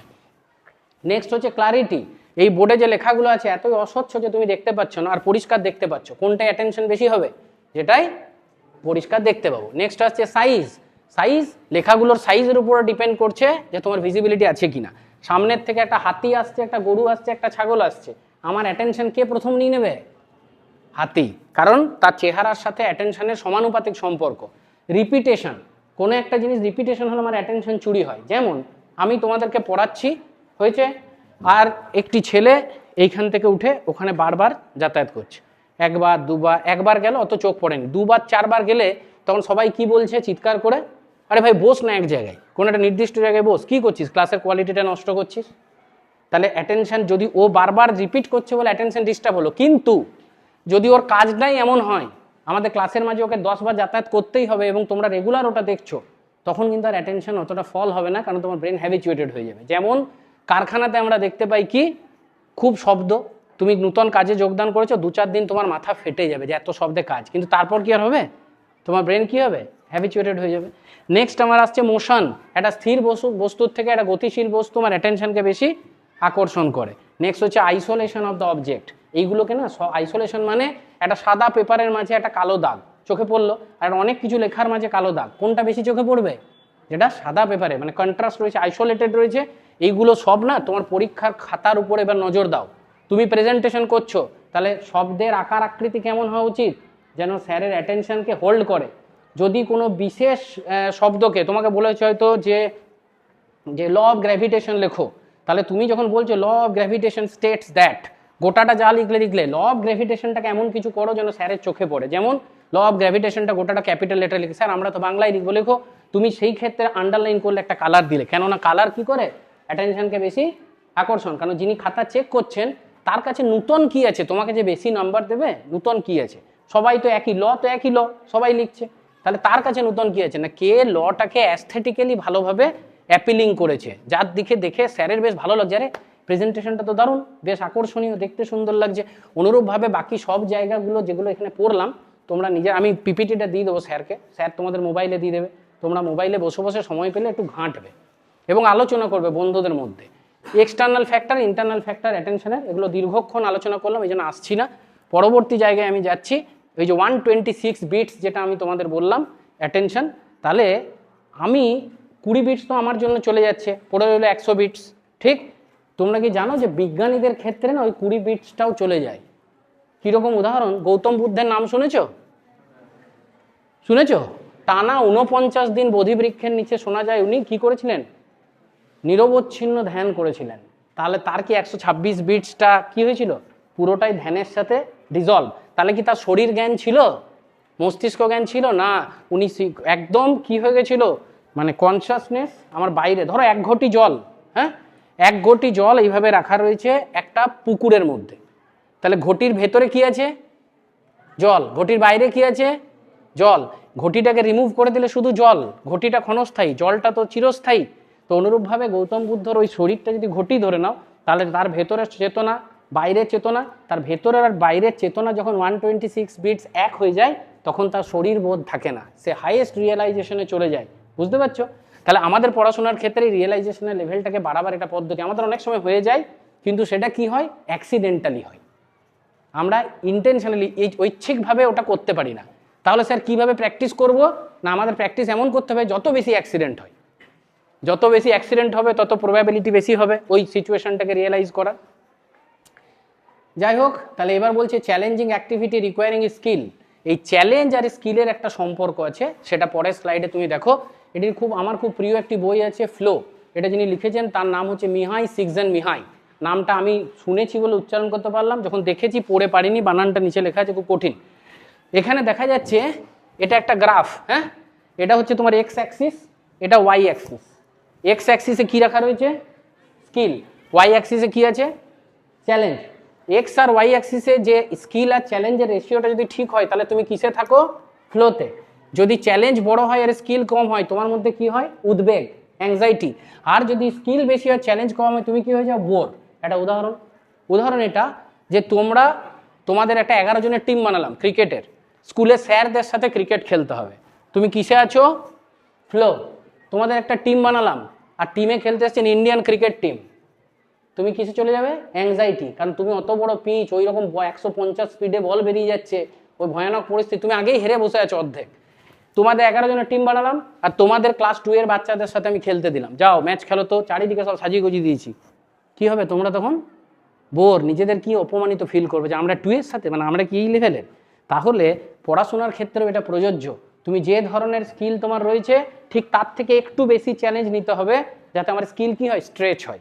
আমার স্কিলকে সবসময় কি করতে হবে? বাড়াতে হবে।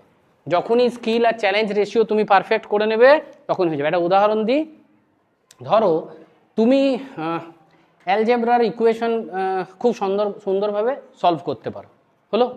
আবার আরেকটা ধরে নাও যে তুমি ইংরেজি, তোমার বইয়ে কোনো একটা প্রোজ আছে যেটা তুমি এতবার পড়েছো, তুমি খুব মাস্টার হয়ে গেছো ওই ব্যাপারটার উপর। এবার স্যার এসে না ওই প্রোজটাই তোমাদেরকে পড়াচ্ছে, যারা পড়েনি তাদের জন্য ওটা আকর্ষণীয়, কিন্তু যে 2-4 জন ওটা খুব বেশি পড়েছে তার জন্য ওটা কি হয়ে যাবে? বোরিং। তাহলে তাকে কি করতে হবে? যদি ফ্লোতে, তার কি অধিকার আছে ক্লাসটা নষ্ট করার? আছে অধিকার? নেই। তাহলে সেই অধিকার না, ও কি করবে? নিজেকে কোথায় নিয়ে যাবে? ফ্লোতে। কিভাবে ফ্লোতে নিয়ে যাবে? না, একটা উদাহরণ দিচ্ছি। একদা এক সময় উপনিষদের উপর প্রখ্যাত এক লেকচারার, তার বিশ্বে তিনি খুবই প্রতিষ্ঠিত।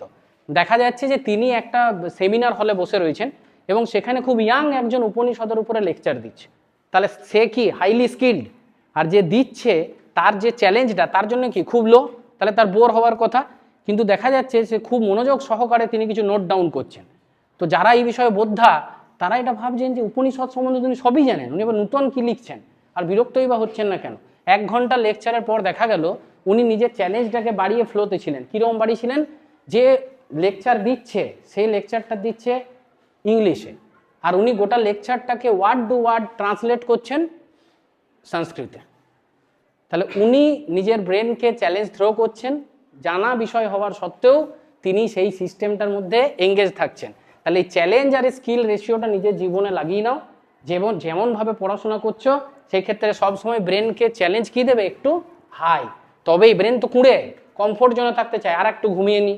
যেমন আমি যদি তোমাদের এখন বলি যে ধরো 4টের সময় কে উঠলে ভালো হয়, ধরো ভগবান তোমাদের ক্ষমতা দিয়েছে 4টের সময় ওঠার, ঠিক আছে? তাহলে আমি বলছি যে তোমরা হাত তোলো যে কারা 4টে উঠতেছো। হাত তুলেছে? ভয় পেও না, বলো না, কোনো ভয়ের ব্যাপার নেই। তাহলে আস্তে আস্তে হাতের সংখ্যা বাড়ছে, হয়েছে। আমি ধরে নিলাম এই ক্লাসটাতে 60 জন 70 জন বসে রয়েছে, ঠিক আছে বাবা হাত নাও। সেখানে 6 জন বলছে যে আমি, ভগবান আমাকে ক্ষমতা দিয়েছে 4টেই ওঠার, আমি 4টেই উঠবো এবং পড়তে বসবো। তাহলে সে, তার অ্যাটিটিউড টুয়ার্ডস লাইফ তোমাদের থেকে বেশি না কম? কি বেশি? তাহলে তোমরা নিজেদেরকে কি করলে? ওদের সামনে খাটো করলে না নিজেদেরকে উচ্চতা বাড়ালে? কি করলে? খাটো করলে, হলো। এবার দ্বিতীয় এক্সাম্পল দিচ্ছি। নেক্সট হচ্ছে, ধরে নেওয়া যাক যে তোমরা হাত তুলেছো যে হ্যাঁ স্যার আমরা এবার বুঝে গেছি, আপনি বলছেন 4টেই ক্ষমতা দিলে আমাদের সবার ওঠা উচিত, হলো। এইবার তোমরা ধরো আমার কথা শুনে সবাই একবার হাত ওঠাও, হাতটা ওঠাও এভাবে সবাই। ধরো কিছুক্ষণ তোমরা হাত ওঠালে, এবার বলছি ঠিক আছে রিল্যাক্স। এবার একটা বিপরীত পরিস্থিতি বলছি, হাত নামিয়ে নাও। যে 4টেই উঠে গেছো, উঠে দেখলে 8 ডিগ্রি টেম্পারেচার, 6 ডিগ্রি, ভয়ঙ্কর ঠান্ডা, বিছনা থেকে মাটিতে পা দিতে না নিতেই সিমেন্ট হচ্ছে তাপে সুপরিবাহী, আমার শরীর থেকে বোধগম্য তাপ টেনে নিয়েছে, আমি থরথর করে কাঁপছি। আর বিপরীত দিকে আমি কি দেখছি? গরম আমার লেপ, একটা বিছানা, মশারি টাঙানো রয়েছে, তা আমি ঘুরে গিয়ে ওখানে শুতে পাবো। এটা কে কে করতে চাও? লজ্জা পেও না, যে করতে চাও হাত তোলো, তোলো। ইনফ্যাক্ট আমি তোমাদের জায়গায় থাকলে তো হাত তুলতাম, ও যেমন তুলছে। কেননা আমি জানি তোমরা বিদ্যালয়ের মধ্যে আছো বলে রেসপন্স অনেকটা রেস্ট্রিক্টেড দিচ্ছ। যেমন 4টের সময় কে কে উঠতে চাও সেটা তো হাত নামানো, আবার কে কে শুতে যাও সেটাও হাত নামানো, এটা তো হতে পারে না। একটা ব্যক্তি 4টে তো উঠবে না বলছে, আবার উঠে গেছে তাকে শুতে বলছি, সে বলছে শোবও না। এটা যদি হয় তাহলে সে কি কনফিউজড ব্যক্তি, তার সামনে পরীক্ষা আসছে, তার সিদ্ধান্তহীনতা চূড়ান্ত জায়গায় রয়েছে, তাহলে তার অ্যাটিটিউড টুয়ার্ডস লাইফ কি আছে? অনেক বেশি কম্প্রোমাইজড আছে। তাহলে আমি যদি কিছুক্ষণ ধরে নিই যে তোমরা 4টে ওঠার সময় হাত তুলেছো, আবার পরক্ষণে যখন শোবার অপরচুনিটি দিয়েছি সেইখানেও হাত তুলেছো, তাহলে তোমার ডিসিশন মেকিং পাওয়ারে কি আছে? কনফ্লিক্ট আছে কি না? তার এই কনফ্লিক্ট ম্যানেজমেন্ট করতে হবে কি দিয়ে? না আমার চ্যালেঞ্জ স্কিল আর চ্যালেঞ্জ রেসিভ ঠিক করে। তাহলে আমাকে কি করতে হবে? না আমি ঘুম থেকে উঠলাম, ওঠার পর পায়ে যতই ঠান্ডা লাগুক প্রথমেই আমার কাজ হবে বিছানাটাকে গুটি উঠিয়ে দেওয়া। আমরা হোস্টেলে থেকেছি কিছুদিন, তো আমি সেই প্রসেসটা ফলো করতাম। আগেই গোটা বিছানা উঠিয়ে ঝেড়ে মুছে ওই অপরচুনিটিটাই শেষ করে দিলাম যে আমাকে আবার শোবার মতো জায়গা দেয়। ব্রাশ করলাম, চা খেলাম, আলফা ওয়েভ অ্যাক্টিভেটেড হয়েছে, তারপর আমি কফি বা চা একটু লিকার চা খেলাম, বিটা ওয়েভকে অ্যাক্টিভেট করলাম, প্রথম সরব পাঠ করলাম জোরে জোরে, আমার শব্দ আমার মধ্যেই যেন ঢোকে এনার্জি লেভেলকে জাগাবার জন্য। যখন গামা পর্যন্ত পৌঁছে গেছে, এবার আমি লেখা পড়া সবের মধ্যে যুক্ত হয়ে গেলাম। তাহলে এটা পদ্ধতি, আমাদের চেষ্টা করতে হবে এই পদ্ধতির মধ্যে যাওয়ার। নেক্সট দেখো কি বলেছে, কোনো 5 সেকেন্ড রুল। 5 সেকেন্ড রুল কি? এই হাতে আছে আমার মোবাইল, এইখানে আছে আমার একটা বই, আমি মোবাইল দেখছি, হঠাৎ মনে হলো অনেকক্ষণ মোবাইল দেখা হয়ে গেছে, আমার একটু ফিজিক্সটা বা হিস্ট্রিটা পড়ে নেওয়া দরকার। 5 সেকেন্ড যে পেরিয়ে গেল তুমি মোবাইলেই রয়ে গেছো। তোমাকে যদি সিদ্ধান্ত নিতে হয় 5 সেকেন্ডের মধ্যে নিতে হবে। দরকার তাহলে দরকার, মোবাইল রেখে দিলাম, বই তুলে নিলাম, সাইলেন্ট করে দিলাম, তবেই তুমি সিদ্ধান্তটা যেতে পারবে। নাহলে তুমি পারবে না, আমি লিখে দিতে পারি, কেউ পারবে না। 5 সেকেন্ড ক্রস করে গেলে ডিজিটাল ডিভাইস তোমাকে সরতে দেবে না। এই যে ডোপামিন বললাম, ও সরতে দেবে না, তোমাকে বিরক্ত করে ছাড়বে। তুমি বুঝবো তুমি বিরক্ত হচ্ছ, চোখ জ্বালা করছে, তুমি ঢুকেছিলে বন্ধুর হোয়াটসঅ্যাপের একটা মেসেজ দেখতে, সেখান থেকে তুমি ফেসবুক চলে গেছো, সেখান থেকে তুমি ফ্লিপকার্টে ঢুকে গেছো, একটা মেসেজ দিয়ে ফ্লিপকার্ট যে আপনি কার্টে যেটা রেখেছিলেন আজ 40% অফ আছে, সেইখানে ঢোকা ওখানে দেখতে দেখতে তুমি একবার অ্যামাজনের সাথে মিলিয়ে নিচ্ছ, ওখানে বা 50% নাই তো। যখন সব কিছু করে ফিরলে তুমি জিনিসটাও কেনোনি, তুমি কিনবেও না, তোমার টাকা নেই, বা তোমার ব্রেন বলছে আরও সস্তা তো কালকে 5% হতেই পারে, এইভাবে তুমি কি নষ্ট করে দিলে? টাইম। ওটা রিকভারি হবে? হবে না। তাহলে যে জিনিস আমাকে নিয়ন্ত্রণহীন করছে তার উপর আমাকে নিয়ন্ত্রণ পেতে হবে, ঠিক না? তাকে নিয়ন্ত্রণ পেতে হবে। কিভাবে নিয়ন্ত্রণ পেতে হবে? কোনো একটা জিনিস তুমি পড়ছো, তোমাকে কি করতে হবে? Laser like focus. কি করতে হবে? ধরো এই যে এটার দিকে দেখছো, তাহলে সবাই কোথায় দেখছো? এটার দিকে। Second, holding that focus. একবার এদিক দেখছি, একবার ওদিক, একবার এদিক, হবে না। তোমার ফোকাস কি করতে হবে? হোল্ড করতে হবে। তারপরে কাট এভরিথিং আউট। আমার চারিদিকে বাকি সব জিনিস কি হচ্ছে? ওই সিনেমাতে যেমন দেখি পিছনটা ব্লার হয়ে গেল, হিরোইন সামনে দিয়ে উঠে আসছে, এরকম একটা ফিলিংস যে আমার বোর্ডটা উঠে আসছে, বাকি সব ব্লার হয়ে গেছে। তাহলে বুঝবে যে তুমি কোন স্টেটে আছো? ফ্লো। কোন স্টেটে আছো? ফ্লো। যখনই ফ্লোতে থাকবে তখন কি হতে পারে? এবার ফ্লোতে থাকার পদ্ধতি কি? এটা এখন খুব বিখ্যাত একটা টেকনিক তোমাদের পড়াশোনার। নাম কি দেওয়া আছে? Pomodoro technique. একটা টমেটো ছবি দেওয়া আছে, না? এটা বলছে, সাইকোলজিস্টরা বলছে, কোনো একটা বিষয় যখন তুমি পড়তে বসেছো 25 মিনিট অন্তত সেটার উপর থাকো তুমি। 25 মিনিট পর তুমি 5 মিনিটের একটা গ্যাপ নাও। কতক্ষণের গ্যাপ? 5 মিনিট। এবং ওই 25 মিনিটে মন তো খুব দ্রুত, তুমি চোখ মুজলে মামার বাড়িতে নিজেকে দেখতে পেতে পারো, মনের এতটা স্পিড। তাহলে সেই মনকে নিয়ন্ত্রণ করা কি চারটিখানি নয়? তাহলে সেই মনকে নিয়ন্ত্রণ কিভাবে করব? কাজ দিয়ে। ব্রেনকে কিভাবে কাজ দেবো? না এইভাবে কাজ দেবো যে আমি একটা কিছু পড়ছি, ইতিহাস পড়ছো ধরো কোনো একটা চ্যাপ্টার, 25 মিনিট আমার মাথায় যতই চিন্তা আসুক আমি কোনো দিকে ঘুরবো না, আমি মালিক আমার ব্রেনের। আমি মোবাইল ওই ঘরে রেখে দেবো, আমি অ্যালার্ম মোবাইলে দেবো না, প্রয়োজনে আমি একটা অ্যালার্ম ক্লক রাখবো। মোবাইলে অ্যালার্ম বাজলে ঘুম উঠলেই তো ওটা বন্ধ করে দিলাম, তাই না? আবার মোবাইলে অন্য জায়গায় ঢুকে গেলাম অ্যালার্ম থেকে, সেই অপরচুনিটিটা বন্ধ হয়ে যাবে। হবে কি না? তাহলে আমি কি করলাম? 25 মিনিট পড়লাম, যে কতক্ষণে গ্যাপ নিলাম? 5 মিনিট। এইভাবে ম্যাক্সিমাম তুমি 4টে 25 মিনিট কভার করতে পারো। তারপরে কতক্ষণে গ্যাপ নেবে? একটু লং গ্যাপ, 20-25 মিনিট। হ্যাঁ স্যার, তারপরে কি আমি পড়া থেকে উঠে যাব? তা নয়, 20-25 মিনিটের একটা গ্যাপ নেবে। যদি এটা করতে পারো, বিশ্বাস করো তোমরা, এটা পরীক্ষিত। আমি আমার জীবনে কিন্তু এইভাবেই নিজের নলেজ ইনকালকেট করেছি। কখনোই এটা নয় যে আমি তোমাদের বোঝাচ্ছি মানে সারাদিন আমি এটা পড়ছি, তা কিন্তু নয়। কিন্তু আমি প্রতিদিনই এইগুলোর সাথে 15-20 মিনিটের একটা সংযুক্তি রাখি। আমার প্রতিভাদা যখন আমাকে বললেন যে রাজীব তোমাকে একটা এরকম দিতে হবে, আমি গত পরশু রাত 2:20 পর্যন্ত জেগে আমি এটাকে ডেভেলপ করেছি, রাত 9:30 থেকে 2:20, এবং ঘুমিয়ে গেছি। তারপর আজকে আসতে হবে, কালকে রাত্রে আমি আমার ওই প্রিফ্রন্টাল কর্টেক্সে সিনেমার মতো আমি এটা দেখেছি যে কীভাবে আমি দিতে পারি, অ্যাজিউম করেছি। তারপর আজকে এসে তোমাদের মুখোমুখি হয়েছে, তোমরা অডিয়েন্স হিসেবে খুব ভালো, তো আমার প্রেজেন্টেশন ভালো হচ্ছে, বুঝলে? ভালো হচ্ছে না মধ্য হচ্ছে তোমরা বলবে পরে।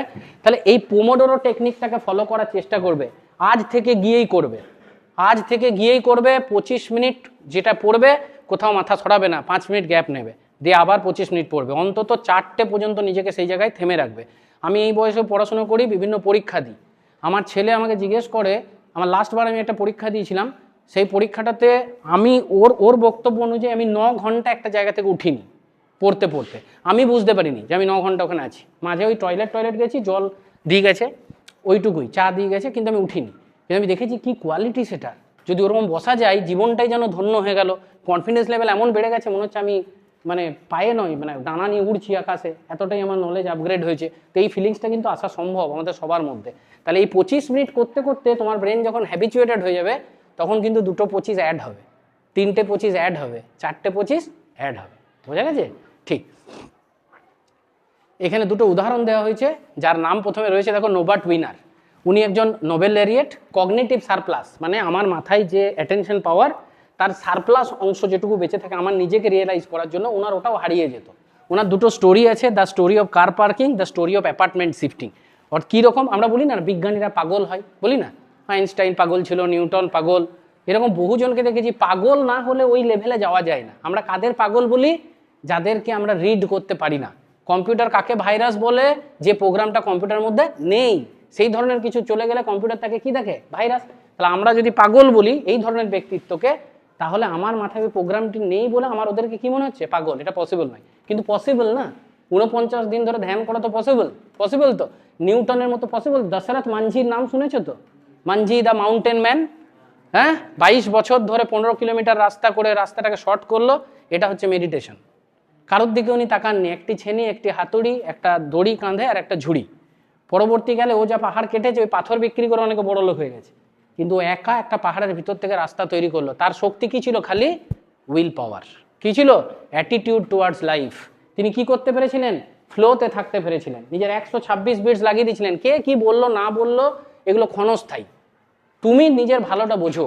তুমি ইংরেজি প্র্যাকটিস করতে গিয়ে কেউ যদি বলে ইংরেজি হয়েছিস নাকি, ইংরেজিতে কথা বলুক, ইগনোর করতে শিখতে হবে এই বয়সে। কোনটা আমার ভালো আমাকে সেটা বুঝে নিতে হবে, হয়েছে? তো আমি গল্পটা একটু বলে দিই, স্টোরি অফ কার পার্কিং। উনি একটা বড় সেমিনারে গেছে, অনেকগুলো আছে ওনার কার পার্কিং স্টোরি, 1-2টো তোমাদের বলে দিচ্ছি। উনি একটা সেমিনারে গেছেন, ওখানে শতাধিক কার রয়েছে পার্ক হওয়া। উনি নিজের লেকচার দিয়েছেন, পার্কিং এরিয়াতে এসে দাঁড়িয়ে রয়েছে।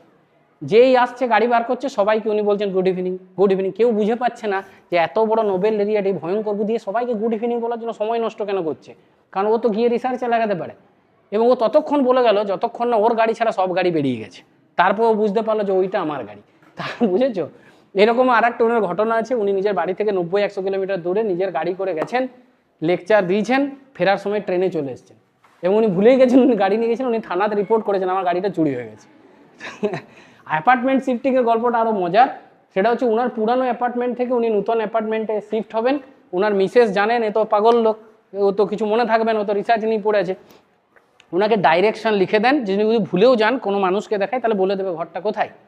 যাই হোক, উনি অফিসে গেছেন, নিজের রিসার্চ করে এসেছেন এবং উনি ভুলে গেছেন যথারীতি। এবং ওই যে অভ্যাসগত প্রতিবর্তকিয়া তোমরা প্যাভলভের পড়েছিলে না, ঘন্টা বাজালে কুকুরের জিভ থেকে লালা পড়ে, ওই সময় মানে তুমি বাড়ি থেকে স্কুল রেগুলার আসো, কোনো দিন এমন হয় না যে তুমি ভুলেই গেছো যে তুমি মাঝে কি ঘটেছে, তোমার স্কুল পর্যন্ত তুমি চলে এসছো কিন্তু মাঝের কোনো ঘটনা আমার মনে নেই, কেননা আমার ব্রেন ডিজলভ হয়ে গেছে অন্য কিছুতে। অনুরূপভাবে ওই ও কি করেছে, অ্যাপার্টমেন্টস ও ঘর পর্যন্ত অভ্যাসগত প্রতিবর্তকিয়া পৌঁছে গেছে পুরনো ঘরটাই, দিয়ে চুপ করে দাঁড়িয়ে আছে এবং দাঁড়িয়ে থেকে একটি মেয়েকে বলছে যে তুমি কি বলতে পারো যে উইনার ফ্যামিলি কোথায় শিফট হয়েছে?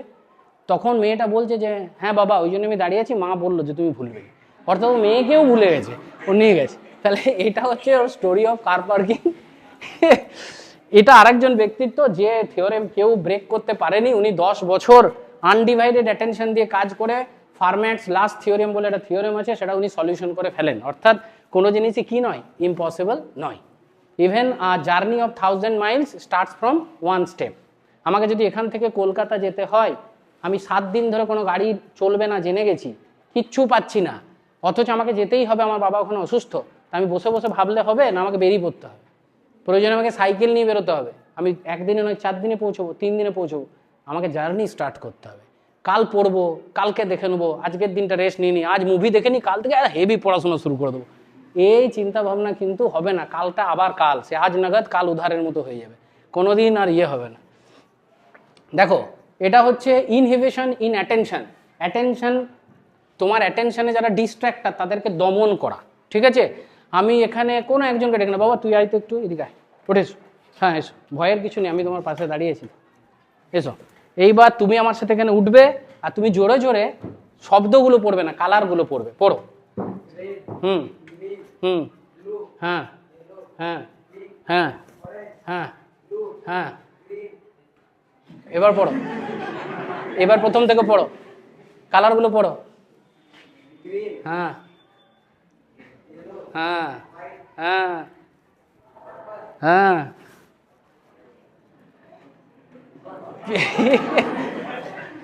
পিঙ্কটা কোন কালার লেখা আছে? এত অ্যাপেলে 17 প্রোর এত অ্যাড দিচ্ছে অরেঞ্জ কালারের, চিনতে পারছো না? ঠিক আছে চলো বসো। আমি এটা থেকে এটাই বোঝাতে চাইলাম যে কি ঘটলো, তুমি কি কালার চেনো না, না শব্দ পাঠ করতে পারো না? দুটোই তো পারো। তুমি এই ধরনের শব্দগুলো পড়তে পারো, আবার তুমি কালারগুলোও চেনো, কিন্তু ব্রেন কি হয়ে গেল, কি হলো, কনফিউজড হয়ে গেল। কেন হলো? কেননা প্রথম ক্ষেত্রে আমার কালার রিড করতে গিয়ে যে বানান ওয়ার্ড সেই কালারই লেখা আছে, তাই আমার খুব ব্রেন ইজি সিঙ্ক্রোনাইজ হয়ে গেল। কিন্তু পরেরটার ক্ষেত্রে কি লেখা আছে, বানানটা স্পেলিংটা এক, কালারটা আলাদা। কিন্তু এটাও যদি ও দাঁড়িয়ে এখানে দুবার তিনবার করে, তখন কিন্তু ওর অ্যাটেনশনের যে ডিস্ট্র্যাক্টিং ফ্যাক্টর এগুলোকে দমন করতে পারবে, ইনহিবিট করতে পারবে, এবং তারপর কিন্তু ও গ্রিন, ইয়েলো, হোয়াইট এইভাবে প্রত্যেকটা পার্পেল, অরেঞ্জ ও বাইপাস করবে শব্দগুলোকে, আর ও কালারগুলোতে কি করতে পারবে, ফোকাস। তাহলে ব্রেন এইভাবে কাজ করে। তুমি কোনো জিনিসকে রিপ্রেজেন্ট করার সময়, পড়াশোনার সময়, আমি এই ক্লাসটা দিচ্ছি, আজ নয় কাল বা 2 সপ্তাহ বা 1 মাস পর তোমরা ভুলে যাবে ক্লাসটা, ব্রেনের এটাই ধর্ম। কিন্তু ধরো এই ক্লাসটা আমি হেলমেট পরে দিচ্ছি, তাহলে তোমাদের কাছে একটা অবাক ব্যাপার যে কোন পাগল চলে এসে হেলমেট পরে ক্লাস দিচ্ছে, এটা হয়তো আজীবনই ভুলবে না। তাই এই ধরনের কোনো শকিং ব্যাপার যদি আমার প্রেজেন্টেশনে থাকে, আমি 2-1টা দেখেছি। আগে ডেলি প্যাসেঞ্জারি করতাম, তো হাই স্কুলের মাস্টার মশাইরা সময়ের অভাবে ট্রেনেই খাতা চেক করতেন। তো আমার অনেক বন্ধু ছিল, তো বলতো দেখ দেখ 10 টাকা দিয়েছে, কেউ 20 টাকা দিয়েছে, খাতার মধ্যে ভরা আছে আর লেখা আছে স্যার পাস করিয়ে দেবে। আর একটা আমি দেখেছিলাম ভয়ঙ্কর, সেই 20-22 পাতা লেখা, কিন্তু আমাকে বলছে নম্বর কেন দিনই খোঁজ। প্রাথমিক দিকে আমি কিছু বুঝতে পারিনি, তারপর মন দিয়ে দেখলাম কি করেছে, হোয়াটসঅ্যাপে যেমন লেখে না বাংলা শব্দ, লেটারগুলো ইংরেজি, পরীক্ষাটা ইংরেজি। তাহলে এই ধরনের, নইলে আমি সুইসাইড করে নেবো আপনি পাস না করালে, ওসব চেটানো রয়েছে লাস্টে। যাই হোক, এখানে একটা মোবাইল অ্যাডিকশনের গল্প আছে, ওটা পরে বলবো। এবার খালি 2-1টা জিনিস দেখে নিই, যে এতক্ষণ অ্যাটেনশন নিয়ে আমরা যে কচকচানি হলো, এত আলোচনা হলো, ব্রেন অনেকটা অ্যাটেনশন সম্বন্ধে বুঝে ফেলেছে, বাস্তব জীবনে তার প্রয়োগ কোথায়? তোমরা বলো এডুকেশনে অ্যাটেনশনের গুরুত্ব আছে তো? আছে আছে। আমি যে যতটা অ্যাটেনশন দিতে পারবো, আমার এক্সপিরিয়েন্সের কোয়ালিটিটা তত বেটার হবে, তাহলে আমার প্রেজেন্টেশনের কোয়ালিটি কী হবে, তারও বেটার। এরকম করে অনেক উদাহরণ দেওয়া রয়েছে। ওয়ার্ক প্লেস, ধরে নাও একজন সার্জেন অপারেশন করতে গেছে, কিন্তু তার অ্যাটেনশন শিফটিং ডিসঅর্ডার আছে, সে অ্যাপেন্ডিক্স কাটতে গিয়ে দেখা গেল গল ব্লাডার কেটে ফেলেছে, হতে পারে। তাহলে ওই সব জায়গায় অ্যাটেনশন কী থাকতে হয়, খুব হাই। একজন পাইলট যুদ্ধ বিমান চালাচ্ছে, তাকে একটা সামনে শত্রুপক্ষের ইয়েতে যুদ্ধ বিমানে কি করতে হবে, একটা মিসাইল মারতে হবে, হ্যাঁ উড়িয়ে দিতে হবে, কিন্তু তার অ্যাটেনশন শিফট হয়ে গেছে কোনো কারণে, ওই রেড গ্রিনে যেমন হলো, আর ও দেখা গেল নিজেদেরই একটা বিমানকে উড়িয়ে দিল, হতেও তো পারে। তাহলে এই জন্য ওই সব জায়গায় যেতে গেলে কিন্তু অ্যাটেনশন ইনকালকেশন প্রক্রিয়ার মাধ্যমে যেতে হয়, যে তার আছে কি না সাস্টেন্ড করা। অ্যাটেনশন সবার আছে, তুমি যেটা 1 সেকেন্ড দেখছো, কেউ 1 মিনিট দেখবে, কেউ 15 মিনিট দেখবে, কিন্তু 15 মিনিট স্থির থাকার যার ক্ষমতা, তাকেও সব জায়গায় নিয়ে যাওয়া হয়। অনুরূপভাবে পড়ে এসো তুমি স্পোর্টস অ্যান্ড অ্যাথলিটস, তুমি দৌড়াচ্ছ, ready steady on you mark set go, যে ঠিক সময়ে শুনলো সে ইয়েটা কি নিল, ইনিশিয়াল জাগটা সে প্রথম নিয়ে নিল, তার ফার্স্ট হওয়ার সম্ভাবনা বা ওইখানে প্রতিযোগিতায় অন্যদের তুলনায় এগিয়ে যাওয়ার সম্ভাবনা প্রথমে কি হলো, বেড়ে গেল। তাহলে তোমাকে যদি প্রতিযোগিতায় এগোতে হয়, স্ট্রাগল ফর এক্সিস্টেন্স, সবার জন্য তো চাকরি রাখা নেই, সবার প্রতিষ্ঠা নেই, কিন্তু সবার জন্য কি আছে, পড়ার ইচ্ছা, বই, মাস্টার মশাই সব অ্যাভেলেবেল আছে। এবার তোমাকে স্থির করতে হবে যে তুমি কতটা তার উপরে দেবে। আর্টস অ্যান্ড ক্রিয়েটিভিটি, সবাই কি শ্রেয়া ঘোষাল হতে পারবে, লতা মঙ্গেশকর, সবাই সচিন টেন্ডুলকার হতে পারবে? ক্রিকেটার তো প্রচুর আছে, একদম ছোট থেকে এমনকি ভারতে গোটা পৃথিবীতে ক্রিকেটের দেবতা হয়েছে, সেই সচিনকে নিয়ে তোমাদের বয়সে আমরা কত ক্রিটিসাইজ করেছি, এ 90-এর উপর এলেই এ লড়খড়িয়ে যায়, 0-তে আউট হয়ে যায়, 99 যে কতবার আউট হয়েছে তার ঠিক নেই, কিন্তু তাতে সচিনের কিছু এসে যায়নি। ঠিক যেভাবে প্লুটোকে যদি বিজ্ঞানীরা ডোয়ার্ফ প্ল্যানেট বলে, প্লুটোর কি কিছু এসে গেছে? আমার 8টা গ্রহ, 9 নবগ্রহ আমরা পড়েছি, পরে দেখলাম 8টা গ্রহ আর একটা বামন গ্রহ, তো প্লুটোকে বামন বলে, প্লুটোর কিছু এসে গেল কি? নিজেকে প্লুটোর মতো করতে হবে। কে কি বললো আমার দেখার দরকার নেই, আমাকে বুঝতে হবে আমার কনসায়েন্স রয়েছে, আছে কনসায়েন্স আমাকে বলবে যে আমি নেগোশিয়েট করছি না করছি না। আমি মাকে মিথ্যা কথা বলার আগে বুঝতে পারছি আমি মিথ্যা বলা পাপ, কিন্তু বলে ফেললাম, তাহলে তুমি নেগোশিয়েট করলে। কিন্তু না বলে একবার সত্যটা বলো, মা বাবা স্যারদের সামনে নিজের চরিত্রকে পরিষ্কার করার জন্য, তারা বলে এ কখনো মিথ্যা বলতে পারে না, এ কখনো ওর গায়ে হাত দিতে পারে না।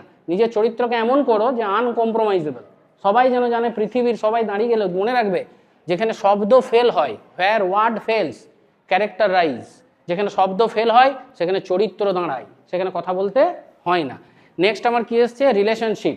রিলেশনশিপ, বাবা তোমার সাথে কথা বলছে, তুমি মোবাইল ঘাঁটছো, রাস্তায় তুমি যাচ্ছ, এখন মোবাইল ফাবিং বলে একটা কথা এসছে না, মোবাইল মানে ফোন উইথ স্নাবিং, মোবাইলের প্রতি ধ্যান রেখে রেখে যাচ্ছ, গোবরে পা দিয়ে দিলে, আরও অন্য কিছুতেও দিতে পারো, নালির মধ্যে ঢুকে গেলে ইত্যাদি। এই যে ঘটনা, মানুষ তোমাকে বলছে কোথায় চললি রে, হ্যাঁ কাকু এই যাচ্ছি, এই যে তুমি ধীরে ধীরে সোশ্যাল সিমেন্টিংটাকে নষ্ট করছো। নিজের যারা বড় তাদের প্রতি সম্মান দেওয়া, তাদের চোখে চোখ রেখে একটু কথা বলা, তাদের শব্দ যা বলছে সেটা মন দিয়ে একটু শোনা, এইগুলো কিন্তু যদি না করো অ্যাটেনশন ডিসঅর্ডার হয়ে যাবে, যেটা হয়ে গেছে, তাই না? তার ফলে সোসাইটিতে আমরা কি হয়ে যাচ্ছি, নিউক্লিয়ার বলে আমরা অ্যাকচুয়ালি ইন্টিগ্রিটি হারাচ্ছি। আমার বিপদে পাশে কাউকে পাচ্ছি না, কারো বিপদে আমি যাবো কিনা ভাবছি না। এমনকি রাস্তায় আসার সময় দেখলাম, তোমাদের বয়সে হবে না, হ্যাঁ তোমাদের বয়সটা বিবেকানন্দ বলে গেছে, যুবকদের থেকে বেটার অপশন পৃথিবীতে কিছু নেই, কারণ পৃথিবীতে যত বিপ্লব হয়েছে তোমাদের এই তরুণ থেকে যুবক কিশোর এরাই করেছে। এরা বড় লোক হোক গরিব এরা ভাবে না, এরা ভালো মন্দটা ভেবে করে, তা তোমাদের উপর অনেক বড় ভার, হ্যাঁ তো তোমাদের সেই ভারকে কিন্তু বহন করে নিয়ে যেতে হবে। তোমাদের উপর আমাদের রাজ্য, আমাদের দেশ, আমাদের জাতি দাঁড়িয়ে রয়েছে, সেই সিরিয়াসনেসটা নিজের উপর রাখতে হবে যে আমি এই সোসাইটির একটা ইউনিট, যার উপরে আমার এই বিদ্যালয়ের মানও নির্ভর করবে। তোমরা যদি বলো আমরা ভালো পড়বো, আরও বেশি পড়বো, তোমাদেরকে কে আটকাবে? আর তোমরা যদি বলো না আমি পড়বো না, যতই করে নিই, তো কে তোমাকে পড়িয়ে দিতে পারবে? পারবে না। যাই হোক, তাহলে রিলেশনশিপের ক্ষেত্রে অ্যাটেনশন কিভাবে রোল প্লে করে আমরা দেখলাম। এদেরকে চেনো নাকি? একদম প্রথমে কে? তারপর মাইকেল মধুসূদন দত্ত মেঘনাদ বধ কাব্য লিখে ফেললেন, হ্যাঁ আচ্ছা। তারপর সত্যজিৎ রায় অস্কার পেলেন, নেপোলিয়ন বোনেপার্ট। তারপর সচিন টেন্ডুলকার, রজার ফেডারার, আনন্দ, আমাদের আইনস্টাইন, রবীন্দ্রনাথ, এরকম লাখো এক্সাম্পল আছে যাদের আমি ছবি স্কুলে ঘরের দেওয়ালে রাখি। কেন রাখি? তাদের অবদান আছে, কন্ট্রিবিউশন আছে। কার জন্য? পৃথিবীর জন্য। তারা ব্যক্তিগত দিকে দেখেননি। তাহলে আমাদের সবসময় সামথিং ডুইং ফর আদার্স, অল্ট্রুইজম, পরার্থবাদ, অন্যের জন্য কিছু করার মতো সামর্থ্য নির্মাণ করতে হয়। এরা করে গেছেন, সেটা দার্শনিক হোক, কবি হোক, ঔপন্যাসিক হোক, বিজ্ঞানী হোক। এমনকি এখানে কার নাম দিয়েছি? দশরথ মাঝি। পড়াশোনা না করেও আমরা দেখতে পেলাম যে তিনি কি কাজ করে গেছেন। এটা হচ্ছে শিক্ষা। এটা কি বলে? শিক্ষা, এডুকেশন। আর আমরা যেটা বাড়াচ্ছি ওটা কি? একাডেমিক। তো academic must be reinforced by education. তোমার শিক্ষা তোমার ব্যবহারে যেন প্রতিফলিত হয়, তোমার আচরণের মধ্যে যেন পোলাইটনেস থাকে, তাই না? অ্যাটেনশন, এগুলোকে আমাকে বিশ্বনাথন আনন্দ, তোমরা দেখলে ছবিগুলো রয়েছে। অ্যাটেনশন ইনফ্লুয়েন্সার, চটাচট বলে দিই, প্রত্যেক দিন চেষ্টা করবে ছেলে হও বা মেয়ে কি করার, একটুখানি এক্সারসাইজ করলে ডোপামিন থেকে সেরোটোনিন কনভার্ট হয় ব্রেনে, তাতে আমার একটা ফিল গুড ফ্যাক্টর কাজ করে। আমি পড়াশোনার জন্য বা কোনো বড় চ্যালেঞ্জ নেওয়ার জন্য নিজেকে কি করে ফেলি? প্রস্তুত হয়, body and mind. Next attention and sleep hygiene. এখানে দেখো স্লিপ অ্যান্ড অ্যাটেনশন কি লেখা রয়েছে? পার ডে 8 ঘন্টা ঘুমানো উচিত। কেউ যদি মনে করছে আরে এখন 6 দিন 6 ঘন্টা ঘুমিয়ে দিত, পরে 2 ঘন্টা করে বাড়ি নেবো, হবে না। ওই যে 2 ঘন্টা করে তুমি লস করলে সেটা ফিরে পাওয়া যায় না, কারণ টাইম ইজ পেরিসেবল, তাই না? তাই আমার ঘুমের রুটিন ঠিক রাখতে হবে। বেশি মোবাইলে বেশি চার্জ দিলেও ফেপে যাবে, কম দিলেও ক্ষতিগ্রস্ত হবে। তাই 8 ঘন্টার বেশি ঘুম আমার জন্য আননেসেসারি, ওয়েস্টেজ হচ্ছে, কারণ টাইম নষ্ট। 8 ঘন্টার নিচের ঘুম কিন্তু আমার শরীরের জন্য ক্ষতিকর। কেন ক্ষতিকর? তোমরা যখন বেড়াতে যাও, একটা হোটেলে ঢুকলে, সেখানে রইলে, পরের দিন যখন তুমি সাইড সিনে গেছো, সেই সময় হোটেলের যারা হাউসকিপিং তারা কি করে? রুমটাকে এসে পরিষ্কার করে গোছ করে দিয়ে চলে যায় না? আবার ওই রুমে ঢোকো, দেখো কি সুন্দর ফ্রেশনেস রয়েছে রুমের মধ্যে। আমি নোংরা করে গেছিলাম, ওরা ঝাঁটা দিয়ে পরিষ্কার করে চাদর চেঞ্জ করে দিয়েছে, বাথরুমে সাবান শ্যাম্পু চেঞ্জ করে দিয়েছে, সব মুছে দিয়ে চলে গেছে। অনুরূপভাবে এই ঘুম হচ্ছে আমাদের কিন্তু হাউস ক্লিনিং স্টাফ। 8 ঘন্টা ঘুমি, আমরা সারাদিন চোখে তো বহু কিছু দেখি, কানে সব কিছু অনেক কিছু শুনি, সব কিছুকে অ্যাটেনশন দিই? অ্যাটেনশন না দিলে ওগুলো কোথায়? লোয়ার ব্রেনে জমতে থাকে। যখন তুমি ঘুমোচ্ছ ব্রেন অটোমেটিক প্রসেসিং করছে কোনটা প্রয়োজনীয় কোনটা অপ্রয়োজনীয়, অপ্রয়োজনীয়গুলো কী করছে? মুছে ফেলছে। তাহলে ঘুম প্রয়োজন তো? প্রয়োজন। নেক্সট কি আসছে? Attention and nutrition, food. খাদ্যের মানের উপর আমাদের চরিত্র নির্ভর করে। যেমন বাঘ সিংহ কি খায়? কার্নিভোরাস, মাংস। তাদের চরিত্র তো হাঁ হাঁ করছে সবসময়, হিংস্র, কারণে অকারণে আক্রমণ। তাদের জীবনের আয়ু বেশি না কম? কম। এবার তুমি হাতি, গরিলা, শিম্প্যাঞ্জিতে চলে এসো, দেখো তাদের জীবনে আয়ু বেশি না কম? অনেক বেশি। তারা শান্ত না অশান্ত? শান্ত। তারা অ্যাট্যাক করার আগে 10 বার ভাবে। একটা হাতি যদি একটা ইলেকট্রিক ফেন্সিংয়ে ইলেকট্রিক লেগে মারা যায়, হাতির বাতির দল কিন্তু ওখান থেকে শিক্ষা নিয়ে নেয়। দেখা গেছে এরকম বহু হাতি যে আগে একটা ভিজে ডাল ছুঁড়ছে ছুঁড়ে করে তারে, যদিও কোনো স্পার্ক দেখতে না পাচ্ছে তবেই ওই তার ভেঙে ও বাকিদের নিয়ে যাচ্ছে। তাহলে তুমি কি বুঝলে এখান থেকে? যে আমাদের খাদ্য আমাদের চরিত্র নির্মাণে খুব গুরুত্বপূর্ণ একটা জায়গায় রয়েছে। তাহলে তুমি সারাদিনে ফাস্ট ফুড কমাও, একটু আধটু খাও, তোমাদের বয়সে খেতেই হবে। বাকি যে খাবার ন্যাচারাল ফুড, অর্থাৎ তোমার ভেজিটেবল এবং তোমার ওই কী বলে ওটাকে, ওই ফ্রুটস ডাইরেক্ট কনজিউম করো 30%-এর মতো, যদি এনার্জি লেভেল চাও। হয়েছে? হাই এনার্জি লেভেল যদি বেশি চাও, সাটেল এনার্জি। নেক্সট আসছে কি? Attention and water. পৃথিবীর কত ভাগ ওয়াটার? 70। শরীরের মাসেলের কত ভাগ ওয়াটার? 70। ব্রেনের মাসেলের কত ভাগ ওয়াটার? 70। তাহলে জলের আমাদের জীবনে গুরুত্ব আছে না নেই? তাহলে নিজে 8 গ্লাস অন্তত জল খেতে হবে, নাহলে বডি ডিহাইড্রেট হবে। কি করে বুঝবো ডিহাইড্রেট হয়েছে? না স্যার তেষ্টা পেয়েছে একটু জল খেতে যাব, তেষ্টা পাইয়ে দিলে মানেই তোমার বডি কি হয়ে গেছে? ডিহাইড্রেট। তার তেষ্টা যাতে না পাই সেইভাবে অল্প অল্প জল খেতে থাকবে, তোমার এফিসিয়েন্সি বাড়াবে। Attention and mood. অ্যাটেনশনটা তোমার মুডের ওপর নির্ভর করে না? করে না? মুড ভালো থাকলে কোনো বিষয়ে অ্যাটেনশন দেওয়া, আর মুড খারাপ থাকলে কোনো বিষয়ে অ্যাটেনশন দেওয়া। অনেক সময় নেগেটিভ মুডও অ্যাটেনশন দেয়। যেমন তুমি তোমার মাকে সারাদিন এত পরিশ্রম করেন, কিন্তু মা কিছু বললে ওই ভালোবাসো না বলছি না, কিন্তু মা কোনো একটা কাজ বলে করে দিচ্ছি, এই দেখে নিচ্ছি, এইভাবে অবজ্ঞা করো। কিন্তু একদিন দেখলে মা ভীষণ অসুস্থ, বিছানা থেকে উনি উঠতে পারছেন না, 103-4 জ্বর, এবং এটা 7 দিন ধরে পারসিস্ট করছে। তখন মায়ের প্রতি কি যায়? মুড, ওই বাজে মুডটা আমার মায়ের প্রতি কী বাড়িয়ে দিল? অ্যাটেনশন। এটা আমি করোনা পিরিয়ডে আমার মায়ের ক্ষেত্রে দেখেছিলাম। মায়ের যখন হয়েছিল আমি সব ছেড়ে মায়ের কাছে কিন্তু দিন রাত বসে থাকতাম, যে কখন দেখবো যে একটু পজিটিভ ব্যাপার পাচ্ছি। সুতরাং যতক্ষণ তোমার কাছে তারা আছে, যতটা পারবে দিয়ে দাও। যেদিন থাকবে না সেদিন দিতে চেয়েও পারবে না। হয়েছে? এটা হচ্ছে ওই volatile substance, moral value. Attention and environment.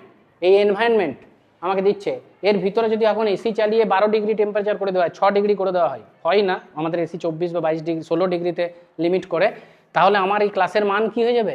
নেমে যাবে। আবার এই ঘরের তাপমাত্রা যদি এখন 40 ডিগ্রি করে দেওয়া হয়, তাতেও আমার যে পড়ার মান, ক্লাসের কোয়ালিটি নেমে যাবে। তাহলে এনভায়রনমেন্ট কিন্তু এফেক্ট করে, ভেতরটা নয়েজি কিনা, শান্ত কিনা, আলো যথেষ্ট পরিমাণে আছে কিনা, ইত্যাদি ইত্যাদি।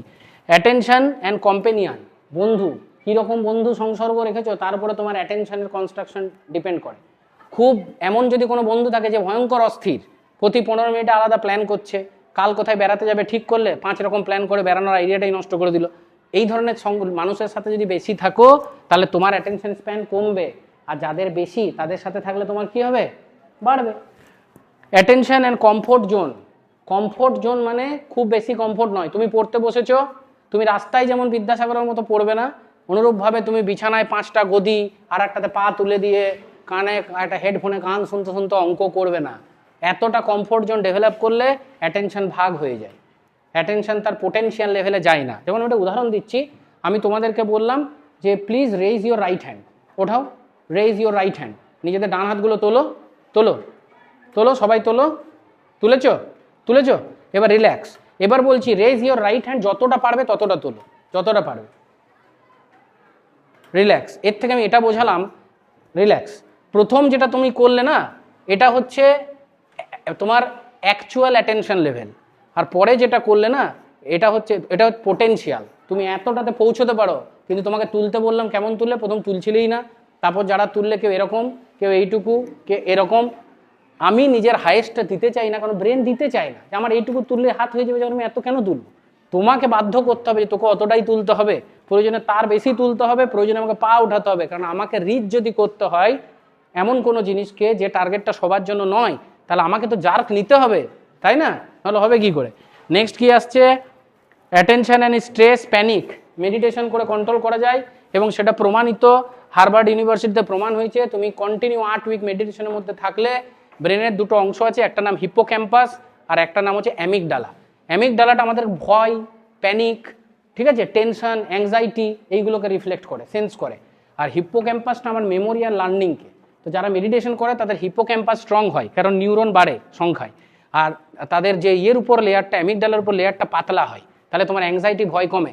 যখনই অ্যাংজাইটি আর ভয় কমবে, তোমার আলফা ওয়েভ আর থিটা ওয়েভ অ্যাক্টিভেটেড হবে, বুঝেছো?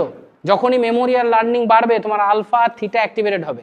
যদি বিপরীতটা হয়ে যায়, তখন গামা অ্যাক্টিভেটেড হয়ে যাবে অকারণে, এবং তোমার ব্রেনের এনার্জি ওয়েস্টেজ হবে, তুমি মনে রাখতে পারবে না, ইত্যাদি। তো সেটা নিয়ন্ত্রণ। এবং ফ্লো স্টেট বলা হচ্ছে, দেখো লিখেই দিয়েছে, ফ্লো স্টেটে থাকতে গেলে আমাকে কোন দুটো নিয়ে কাজ করতে হবে? আলফা আর থিটা। তাহলে নিজেকে শান্ত রেখে কাজ করতে হবে। যখনই তুমি নিজেকে শান্ত করতে পারবে, সমস্যা থেকে নিজেকে পৃথক করে নাও। তারপরে তুমি ধরো, তুমি হচ্ছে একটা এরোপ্লেন, উপরে আছো, আর উপর থেকে তোমার সমস্যাগুলো তুমি দেখতে পাচ্ছ, তাহলে এবার সমাধানটা কী হবে? সহজ। কিন্তু যখনই তুমি আর তোমার সমস্যা একসাথে যুক্ত হয়ে গেলে, তখন তুমি নিজেকেই সমস্যা ভাবতে শুরু করলে, সেখান থেকে চলে এলো অ্যাংজাইটি, সমস্যাটা ইন্টারনালি জড়িয়ে গেল, তুমি তার সাথে লড়াই করতে পারলে না। কারণ মনে রাখবে, পৃথিবীতে যত সমস্যা আছে তার সমাধানও আছে। লাস্ট স্লাইডে ওটা দেখিয়ে শেষ করে দেবো। যাই হোক, attention stealer, the attention thief. কে চুরি করে নেয় অ্যাটেনশন? ডিজিটাল ডিস্ট্র্যাকশন, অর্থাৎ আমাদের আপাতত মোবাইল সবচেয়ে বেশি ওটা ইউজ করি, এছাড়াও ডিজিটালি ল্যাপটপ হতে পারে, আরও অন্যান্য হতে পারে। নেক্সট কে আসছে? Social media. লক্ষ্য করে দেখবে, সিলিকন ভ্যালিতে লক্ষ লক্ষ মানুষ বসে রয়েছেন, যারা অনেক বেশি টাকায় কাজ করছেন, যাতে সোশ্যাল মিডিয়া আমরা আসক্ত হয়ে পড়ি, ডোপামিন কিক যেন কন্টিনিউ পাই। উদাহরণ, আমি হোয়াটসঅ্যাপে একটা মেসেজ এলো, পড়তে পড়তে ফেসবুকে একটা নোটিফিকেশান পাঠালো। এগুলো কিন্তু সব প্ল্যান্ড হচ্ছে। তুমি ফেসবুকে যখন নোটিফিকেশানে ঢুকে গেলে, তুমি যখন ফেসবুকটা পড়ছো, তখন ইউটিউবে তুমি যা দেখছিল, নোটিফিকেশান এলো যে ভিডিও আপলোড করেছে। দেখুন, তোমার ব্রেনকে ব্যাক অ্যান্ড ফোর্থ করিয়ে খতম করে দেবে, একদম শেষ করে ফেলবে। তোমাকে ওইগুলোর থেকে কি করতে হবে? মিনিমাম টাইম ফিক্স করতে হবে, যে আমি দিনে আধ ঘন্টা বা 1 ঘন্টার বেশি মোবাইলের সান্নিধ্যে থাকবো না। সেটাও পারপাসফুলি থাকবো, যে আমি কেন মোবাইলটা সান্নিধ্যে আছি, কেন না। একটা থিওরি পাওয়া গেছে, প্রথমেই দেখো লেখা রয়েছে, থিওরিটা কি লেখা রয়েছে, অ্যাভারেজ পার্সন একদিনে কতবার মোবাইল উঠায় হাতে? 96 বার। মানে প্রতিদিনে প্রতি 10 মিনিটে একবার তুমি মোবাইলটা হাতে নিচ্ছ। যখনই হাতে নিচ্ছ, তোমার অ্যাটেনশন ফ্র্যাগমেন্টেশন হচ্ছে। কেন? একবার মোবাইল হাতে নিলে আবার ওই জায়গায় অ্যাটেনশন ফিরতে কত সময় লাগে? 12 থেকে 23 মিনিট। তাহলে তুমি নষ্ট করলে। তুমি একটা ফ্লোতে ছিলে, দারুণ পড়া হচ্ছিল, খুব আনন্দে ছিলে, যে আমার পড়া দারুণ রেডি হচ্ছে, চলো এই ফাঁকে একবার মোবাইলটা দেখে নি। যেই আনন্দের চোটে তুমি মোবাইল তুললে, তুমি তোমার পড়ার কোয়ালিটিকে কম্প্রোমাইজ করলে, যেটা আরও ভালো হতে পারতো, তুমি তার পথ নিজে হাতে অবরুদ্ধ করলে। তাহলে সেটা করা যাবে না। নেক্সট আসছে কি? Slip disruption. ঘুমোবার আগে কি দেখা যাবে না? মোবাইল। কতক্ষণ আগে? ঘুমোবার 1 ঘন্টা আগে, এবং ঘুম থেকে ওঠার 1 ঘন্টা পর পর্যন্ত খুব প্রয়োজন না হলে মোবাইলে হাত দেবে না।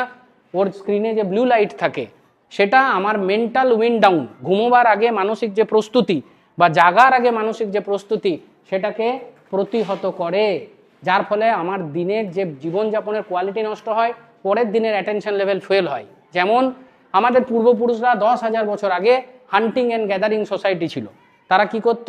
দিনের বেলায় পুরুষেরা শিকার করতে যেত, মেয়েরা বয়স্করা থাকতো গুহাতে, বাচ্চারা পাহারা দিত, গুহার গেটে আগুন জ্বালানো থাকতো। যখন ওরা শিকারে যেত, একটা বাঘ, একটা হাতিও আমার কাছে আছে এরকম বহু উদাহরণ, যেটা হাতি শিকার করছে, কোনো খাবার পায়নি। তখনকার হাতি ম্যামথ অনেক বড় হতো, এবং অত উন্নত অস্ত্র নেই যে গুলি মারল আর মেরে দিল, প্রচণ্ড লাইফ রিস্ক নিয়ে মারতে হতো, তাহলে বহুদিনের খাদ্য হয়ে যেত। তাকে মারার জন্য কি পরিমাণ টেনশন হতো ভাবো, কতটা ভয় এবং কত বড় চ্যালেঞ্জ। কিন্তু যখন ওরা ফেস করতো, তখন অ্যাড্রিনালিন বলে আমাদের একটা হরমোন আছে, সেটা খরিত হতো। তখনই খালি খরিত হতো, তাদের রেডি করতো, ওটাকে বলে ফ্লাইট অর ফ্লি, মুখোমুখি হও কিংবা পালিয়ে যাও, এই হরমোনটার এটা কাজ। তুমি যখন দেখলে এটার সাথে আমি ডিল করবো, মুখোমুখি হলে, যখন পারলে না চুপচাপ পাশ কাটি পালালে। এটা হচ্ছে অ্যাড্রিনালিনের ধর্ম। অ্যাড্রিনালিন কি করলো? তাকে রেডি করে দিল, সে যুদ্ধ করলো, 2-1 মারা গেল, মেরে নিয়ে এলো, সবাই মিলে খেলো। তাহলে তখন অ্যাড্রিনালিন একমাত্র প্যানিক হতো কখন? শিকার করতে গিয়ে। তারপর ওরা ঘরে লেজারলি টাইম কাটাতো, বা বন্ধুদের সাথে গল্প করতো, সন্ধেবেলায় আগুন জ্বালিয়ে তা গান বাজনা ইত্যাদি করতো।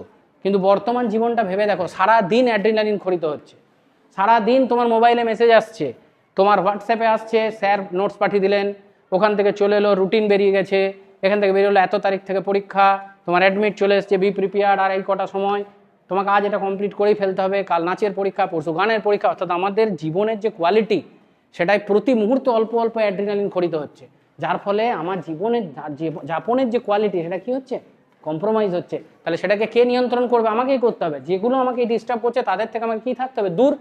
আর একটা আমরা কি দেখলাম, ডিজিটাল ডিমেনশিয়া। মোবাইল থাকায় না, আমরা ছোটোবেলায়, আমার এখনও বহু ফোন নাম্বার মনে আছে যখন ল্যান্ডলাইন ছিল, কিন্তু মোবাইল থাকায় কী হয়েছে, আমরা কারো ফোন নাম্বার মনে রাখতে পারি? মোবাইল চুরি হয়ে গেলে হয়তো আমার বাবারটাও আমার মনে নেই, যে চুরি হয়ে গেছে কারো থেকে ফোন করে বলবো মনে নেই। আমার আছে, মানে আমি ক্রিটিক্যালি করেছি ওটাকে রেডি, কারণ হতে পারে তোমরাও রেডি করে ফেলবে। 8-10টা গুরুত্বপূর্ণ নাম্বার মনে রাখার চেষ্টা করবে। এটাকে কি বলছে? Digital dementia. তুমি মোবাইলে ছবি তুলে নিলে, স্যার পড়ালো, মোবাইলে ছবি তুলে নিলাম, স্ক্রিনশট নিয়ে নিলাম। বাস্তবে বলো তো, ঘরে গিয়ে আর ওগুলো খুব একটা দেখা হয়? একটা হাতে নোটস নেওয়া আর একটা মোবাইলে ছবি তুলে নেওয়া, দুটোর মধ্যে অনেক পার্থক্য আছে। সব ডোমেন অ্যাক্টিভেটেড হয় না। রিডিউস সোশ্যাল অ্যাটেনশন, ফাবিং, এটা নিয়ে আগেই বললাম। ফোন দেখতে দেখতে চলাফেরা, লোকের সাথে কথা বলা, এগুলো বন্ধ করবে। কিভাবে? খাবার সময় কখনো মোবাইল ঘাঁটবে না। অনেকের অভ্যেস আছে একদিকে খাচ্ছি এই সময় কাজ করে নি, না, খাবারের কোয়ালিটি কম্প্রোমাইজ হচ্ছে এবং তোমার চিন্তা ভাবনায় shallow rather than deep conversation, superficial, অর্থাৎ উপরে উপরে রেসপন্স করে দিচ্ছ, কোনোটার গভীরে যাচ্ছ না। আমি একটা সিনেমা দেখেছিলাম, সিনেমাটার নাম মনে হয় গোলমাল ছিল। ওই উপরে প্লেন খারাপ হয়ে গেছে, তাই তো, এবার নিচ থেকে ইনস্ট্রাকশন দিচ্ছে, ও ধৈর্য নাই, আধা শুনেই লাল সুইচ অফ করে দিচ্ছে, নীল, লাস্টে অ্যাক্সিডেন্ট হলো। তাহলে ওটা আমার খুব ভালো লাগে যে ওর অ্যাটেনশন স্প্যান কম, ও ধৈর্যই ধরছে না লিসেন করার, ও হিয়ার করছে। লিসেন করার মতো পরিস্থিতি তৈরি হলে আমি আসন্ন বিপদ থেকে নিজেকে কি করতে পারি? বাঁচাতে পারি। ডিজিটাল ডিটক্স কিভাবে করব? নিজের একটা দিনে ফিক্স করে নাও কত ঘন্টা মোবাইল ঘাঁটবে, এবং তার বাইরে কোনো মতেই মোবাইল তোমার হাতে নেবে না। এমার্জেন্সি ফোন এলে মা বাবা নাম্বার দিবে, বলবে কল করে নিতে। ফোন ফ্রি মিলস, খাবার সময় কোনো মতে মোবাইল ধরবো না, এটা নিজের মাথাকে, ব্রেনকে জায়গা দাও। 1 day per week with minimal screen time, একটা দিন উপোসের মতো ঠিক করো, একদিন আমি 10 মিনিটের বসে মোবাইল দেখবো না। Turn off all non essential notifications, যেগুলো প্রয়োজন নেই তাদের নোটিফিকেশান গ্রহণ করো না। ফ্লিপকার্ট, অ্যামাজন, ফেসবুক, কোনো প্রয়োজন নেই নোটিফিকেশানগুলো। ইউটিউব, কোনো দরকার নেই। মেলটাকে অন রাখো, যদি কোনো গুরুত্বপূর্ণ আসে আসবে, রেখো না।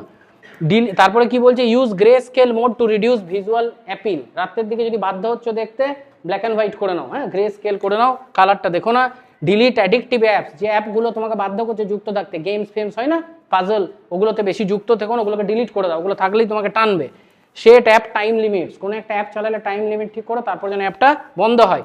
Keep phone in another room while working, body কুঁড়ে তো, আমার যদি অন্য ঘরে থাকে যেতে যাবে না, মা একটু ফোনটা দেবে, ভাই একটু এনে দিবি, দাদা একটু দিবি, কেউ দিল না, তুমিও গেলে না, একটা দূরত্ব নির্মাণ হলো, নিজের থেকে দূরে সরিয়ে দাও। Use physical alarm clock instead of phone, যদি অ্যালার্ম দিয়ে ঘুম থেকে উঠতে হয়, বাবাকে বলে একটা 100-150 টাকা ঘড়ি কিনে নাও, ফোনটাকে সুইচ অফ করে রেখে দাও, আর ফোন অ্যালার্ম ঘড়িটাতে শোনো, ফোনটাতে নয়। কারণটা বুঝতেই পারছো, কারণ ফোনে অ্যালার্ম শুনতে গিয়ে আরও নানান জিনিস তুমি যুক্ত হয়ে পড়তে পারো। Remove social media from home screen, home স্ক্রিনে সোশ্যাল মিডিয়া রেখো না, ফেসবুক, হোয়াটসঅ্যাপ, এগুলোকে না যত সম্ভব ভিতরে রাখো, 5টা-6টা ফোল্ডারের ভিতর, যেন খুলতে গেলে আমাকে অনেক কষ্ট করতে হয়। যখন ইজি পাবে, চোখের সামনে থাকবে, তুমি কি করবে? সেটা তোমাকে দিয়ে কাজ করিয়ে নেবে। Log out accounts after each use, এটা যদি করতে পারো, খুব কঠিন, তাহলে আমি নিশ্চিত তোমাদের নিয়ন্ত্রণ চলে আসবে। ফেসবুক একবার ব্যবহার করলাম, লগ আউট। ইউটিউবে একবার ব্যবহার করলাম, লগ আউট, কারণ লগ ইন করতে সময় লাগে, আবার পাসওয়ার্ড দাও, আবার ইউজার আইডি দাও, আবার ওটিপি আসবে, 2বার ভেরিফিকেশন হবে, এর জন্য তোমার কি হবে? তুমি এইটার থেকে দূরত্ব বাড়াতে পারবে। অ্যাটেনশন বুস্টার কি রয়েছে দেখো, রিডিং বুকস, এটা প্রমাণিত তথ্য, তোমরা ইউটিউবে দেখতে পারো। আর কোনো প্রশ্ন থাকলে আমাকে জিজ্ঞেস করতে পারো, বা আমি শেষ দিকে বুঝতে পারছি মোবাইল নিয়ে ঢুকে গেলেই সবার একটা ইন্টারেস্টিং টপিক, তো ওদের নিজের মতো এই আলোচনায় ঢুকে পড়ে। রিডিং বুকস, বই পড়তে হবে। বই একমাত্র জিনিস পড়লে কি হয়? নিউরাল পাথ তৈরি হয়। কীরকম? একটা মাঠ রয়েছে, ওটার মাঠের মাঝ দিয়ে একটা শর্টকাট নির্মাণ করে রেগুলার কিছু লোক গরু নিয়ে চলে যায় মাঠের অন্য প্রান্তে, আবার বিকেলে ফিরে আসে। তাহলে ওই গোটা মাঠটা জঙ্গলের মতো হলে ওই রাস্তাটা কি হয়ে গেছে? চলাফেরার জন্য কি হয়েছে? একটা রাস্তা নির্মাণ হয়েছে টেম্পোরারি। কোনো পথিক এলেও হঠাৎ করে যদি আগন্তুক কোনো পথিক আসে, সেও বুঝতে পারে এই তো শর্টকাট, এটা দিয়ে গাড়ি যায়, সব জায়গায় চলে যায়। এবার ধরে নাও 1 মাস ওটা দিয়ে কেউ আসা যাওয়া করেনি, বৃষ্টি পড়েছে, নানান ঝড় উঠেছে, আর কি রাস্তাটা থাকবে? কি হয়ে যাবে? কাভার আপ হয়ে যাবে। ব্রেনের নিউরন ওইভাবেই কাজ করে। তুমি যেটা পড়ছো যদি রেগুলার না পড়ো, যে পথটা তৈরি হবে তুমি নিজে হাতেই সেই পথটাকে বুশেস দিয়ে ঢেকে ফেলবে। ওই যে, আর কম্প্যানিয়নশিপ বললাম, এক্সারসাইজ বললাম, মেডিটেশন বললাম, পারপাসফুল ওয়ার্ক, এই জায়গাটা একটু মনে রেখো, যা করবে আগে পারপাসটা খুঁজে নিও। আমি এটা কেন করছি আগে প্রশ্ন করো নিজেকে, তারপর করো। সবাই করছে বলে করছি না, আমি কেন করছি, কেনটা বসিয়ে দিলে অনেক জিনিস তোমার কি হয় নিজের মতো করে রিফাইন্ড হয়ে যায়। নেক্সট আসছে প্রোক্রাস্টিনেশন, অনেকবার বললাম। হ্যাবিট, ভালো হ্যাবিট গ্রো আপ করো। গার্ডেনিং, গার্ডেনিংয়ে কী হয় না, তুমি একটা চারা গাছ লাগাও, তাই না? সেই চারা গাছের যত্ন নাও। চারা গাছ যেদিন লাগাও পরের দিনে কি ফুল দিয়ে দেয়? সময় লাগে, তাহলে তোমার ধৈর্য বাড়ায়। ঠিক কেয়ার নিতে শেখায়, যে আমার যদি কোনো ফ্রুট দরকার হয় তাহলে প্রসেসটা অনেক দিন সুষ্ঠুভাবে চললে তবেই ফ্রুটের কোয়ালিটিটা ডিপেন্ড করে। লাস্ট কি আসছে দেখো, অল্ট্রুইজম। অল্ট্রুইজম মানে পরার্থবাদ।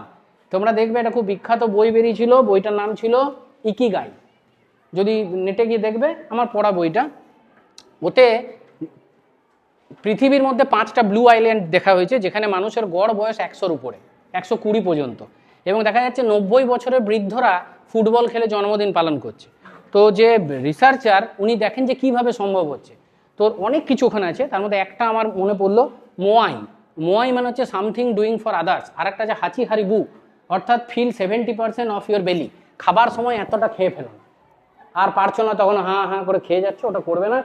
খাবার খেতে গিয়ে হজম করতে আমার অনেক শক্তি খরচ হয়, যতটা পেটে ধরবে ঠিক তার থেকে কিছুটা কম খাবে, তাহলে তোমার ওয়ার্ক এফিসিয়েন্সি বেশি থাকবে। বলো তো, পরীক্ষা দেবার আগে কি এতটা খেয়ে যাও না কম? কেন? কেন তুমি জানো? অতটা খেয়ে নিলে আলস্য চলে আসবে, আমার ক্লান্ত হয়ে যাবে বডি, আমার যে মেটাবলিজম প্রক্রিয়ার জন্য আমি এনার্জি লস হবে, আমার ঘুম পেয়ে যাবে, টেনশন হবে প্রভৃতি। সুতরাং ততটাই খাবে যতটা পেটে ধরে, তার থেকে কিছুটা কম। আর সেকেন্ড কি বললাম, মোয়াই মানে হচ্ছে সামথিং ডুইং ফর আদার্স। নিজের জীবনটা শুধু নিজের জন্য নয়, কারুর জন্যও কিছু করে দাও। একটু ভাবো, বন্ধুর জন্য, পাশের বাড়ির কোনো ঠাকুমা দাদু কিছু বললো, হ্যাঁ, যেটা প্রয়োজনীয়। কারণ তুমি বলবে স্যার একটু আগে আপনি বলেছেন অন্যের কাজ করে সময় নষ্ট করো না। পারপাস খুঁজবে, অন্যের কাজটা কেন করছো। কেউ অসুস্থ, বাড়িতে কেউ নেই, তাকে হসপিটাল নিয়ে যাবে, এটা টাইম নষ্ট নয়। তুমি এটা টাইম ম্যানেজ করলে, নিজে যেখানে নষ্ট করতে ওটা কমিয়ে এখানে দেবে, হয়েছে? অল্ট্রুইজম, ওটা হলো অল্ট্রুইজম। লাস্ট আছে গ্র্যাটিটিউড লগ। প্রত্যেক দিন ঘুম থেকে উঠবে আর শুতে যাওয়ার আগে আমার মাইন্ডে 3টে ভাগ আছে না, কনসাস, সাবকনসাস, নন কনসাস। কনসাসটাই আমার নিয়ন্ত্রণ নেই, কনসাসেই নেই, তো সাবকনসাস নন কনসাসে কোনো প্রশ্নই ওঠে না। কিন্তু যদি আমি কোনো নন কনসাস মাইন্ডকে রেগুলার কোনো একটা থট দিয়ে কাল্টিভেট করতে থাকি, তাহলে কিন্তু আজ হোক 1 বছর পর হোক ওটা কনসাস মাইন্ডে রিফ্লেক্ট হয়, আমার চরিত্র নির্মাণ হয়। তাহলে ঘুমোতে যাওয়ার আগে না কোনো একটা গুড মেটেরিয়াল রাখো। যেমন বিবেকানন্দের একটা বই রেখো, তোমাদের স্কুলে তো বই মেলা হয়, তার বাণী ও রচনা বিবেকানন্দের 10 খণ্ডে মাত্র 900 টাকায় পাওয়া যায়। বা কোনো একটা খণ্ড নিয়ে নিলে রাত্রে শোয়ার আগে একটা করে প্যারাগ্রাফ পড়ে শোবে, ওই থটটা তোমার ব্রেনে রেগুলার ঢুকতে ঢুকতে একটা ভালো ফিল দেবে। আর কি বলছে, ঘুম থেকে উঠে একটা প্রার্থনা, শুতে যাওয়ার আগে একটা প্রার্থনা, যে আমার জন্য যেন কারো ক্ষতি না হয়, আর আমি যেন আমার কারো ক্ষতি অন্যের জন্য না হয়, আমাকে সঠিক পথ দেখাও প্রভু, আমি যেন মিথ্যের উপর ডিপেন্ড না করি এবং পার্থিব জিনিসের আকর্ষণে নিজের চরিত্রকে নষ্ট না করি। আমরা যে শব্দ বারবার বলি সেটাই আমার চরিত্র নির্মাণ করে। তাহলে এই ধরনের শব্দ তুমি বেছে নেবে, শব্দের কম্পাঙ্ক তোমার চরিত্র নির্মাণ করবে। এখানে দেখো, তোমরা যখন পড়ো, তোমরা কিভাবে পড়ো বলো তো? একটা বইটা খুললে একটা চ্যাপ্টার থরো পড়ে নিলে, তারপরে লাস্টে চলে গেলে প্রশ্ন দেখলে, উত্তর খুঁজলে, লিখে দিলে, তাই না?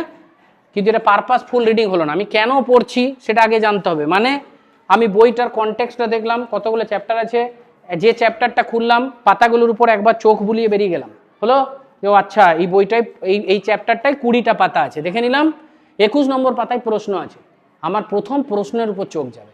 কেননা আগে আমাকে উদ্দেশ্য খুঁজতে হবে যে আমি চ্যাপ্টারটা পড়বো কেন, চ্যাপ্টারটা কেন পড়বো, না ওই প্রশ্নগুলির উত্তর খোঁজার জন্য, তাই না? তাহলে মনে যদি কৌতূহল না জাগে আমি কেন পড়বো? তাহলে আমি কি করব, ওই চ্যাপ্টারটা খুলে ওই কোয়েশ্চেনগুলো আমি কি করব, পড়ে নিলাম।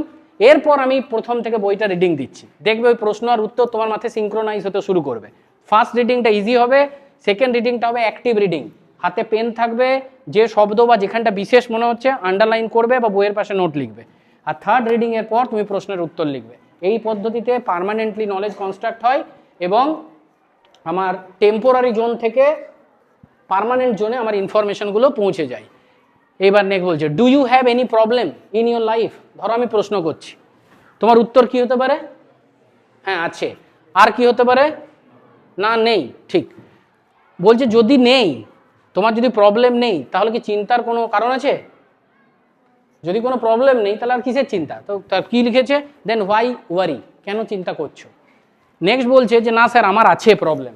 তখন তোমাকে জিজ্ঞেস করছে এই সমস্যাটার কি তোমার কাছে কোনো সমাধান আছে? উত্তর কি হতে পারে? আছে কিংবা নেই। যদি নেই তাহলে কেন চিন্তা করছো, আর যদি আছে তাহলেই বা কেন চিন্তা করছো। তাহলে আমার ব্রেনকে রেডি করতে হবে। এটা infographic presentation, life's amazing secret বলে গৌরগোপাল দাসের একটা বই আছে, ওর মধ্যে পেয়েছিলাম, ওটা আমি আমার মতো করে প্রেজেন্টেশন করেছি। যাই হোক, আজকের আলোচনা তোমাদের জন্য এখানেই সমাপ্ত হলো। কেমন লাগলো তোমরাই দেখবে, ঘরে গিয়ে চেষ্টা করবে। আমি স্লাইডটা দিয়ে দেবো।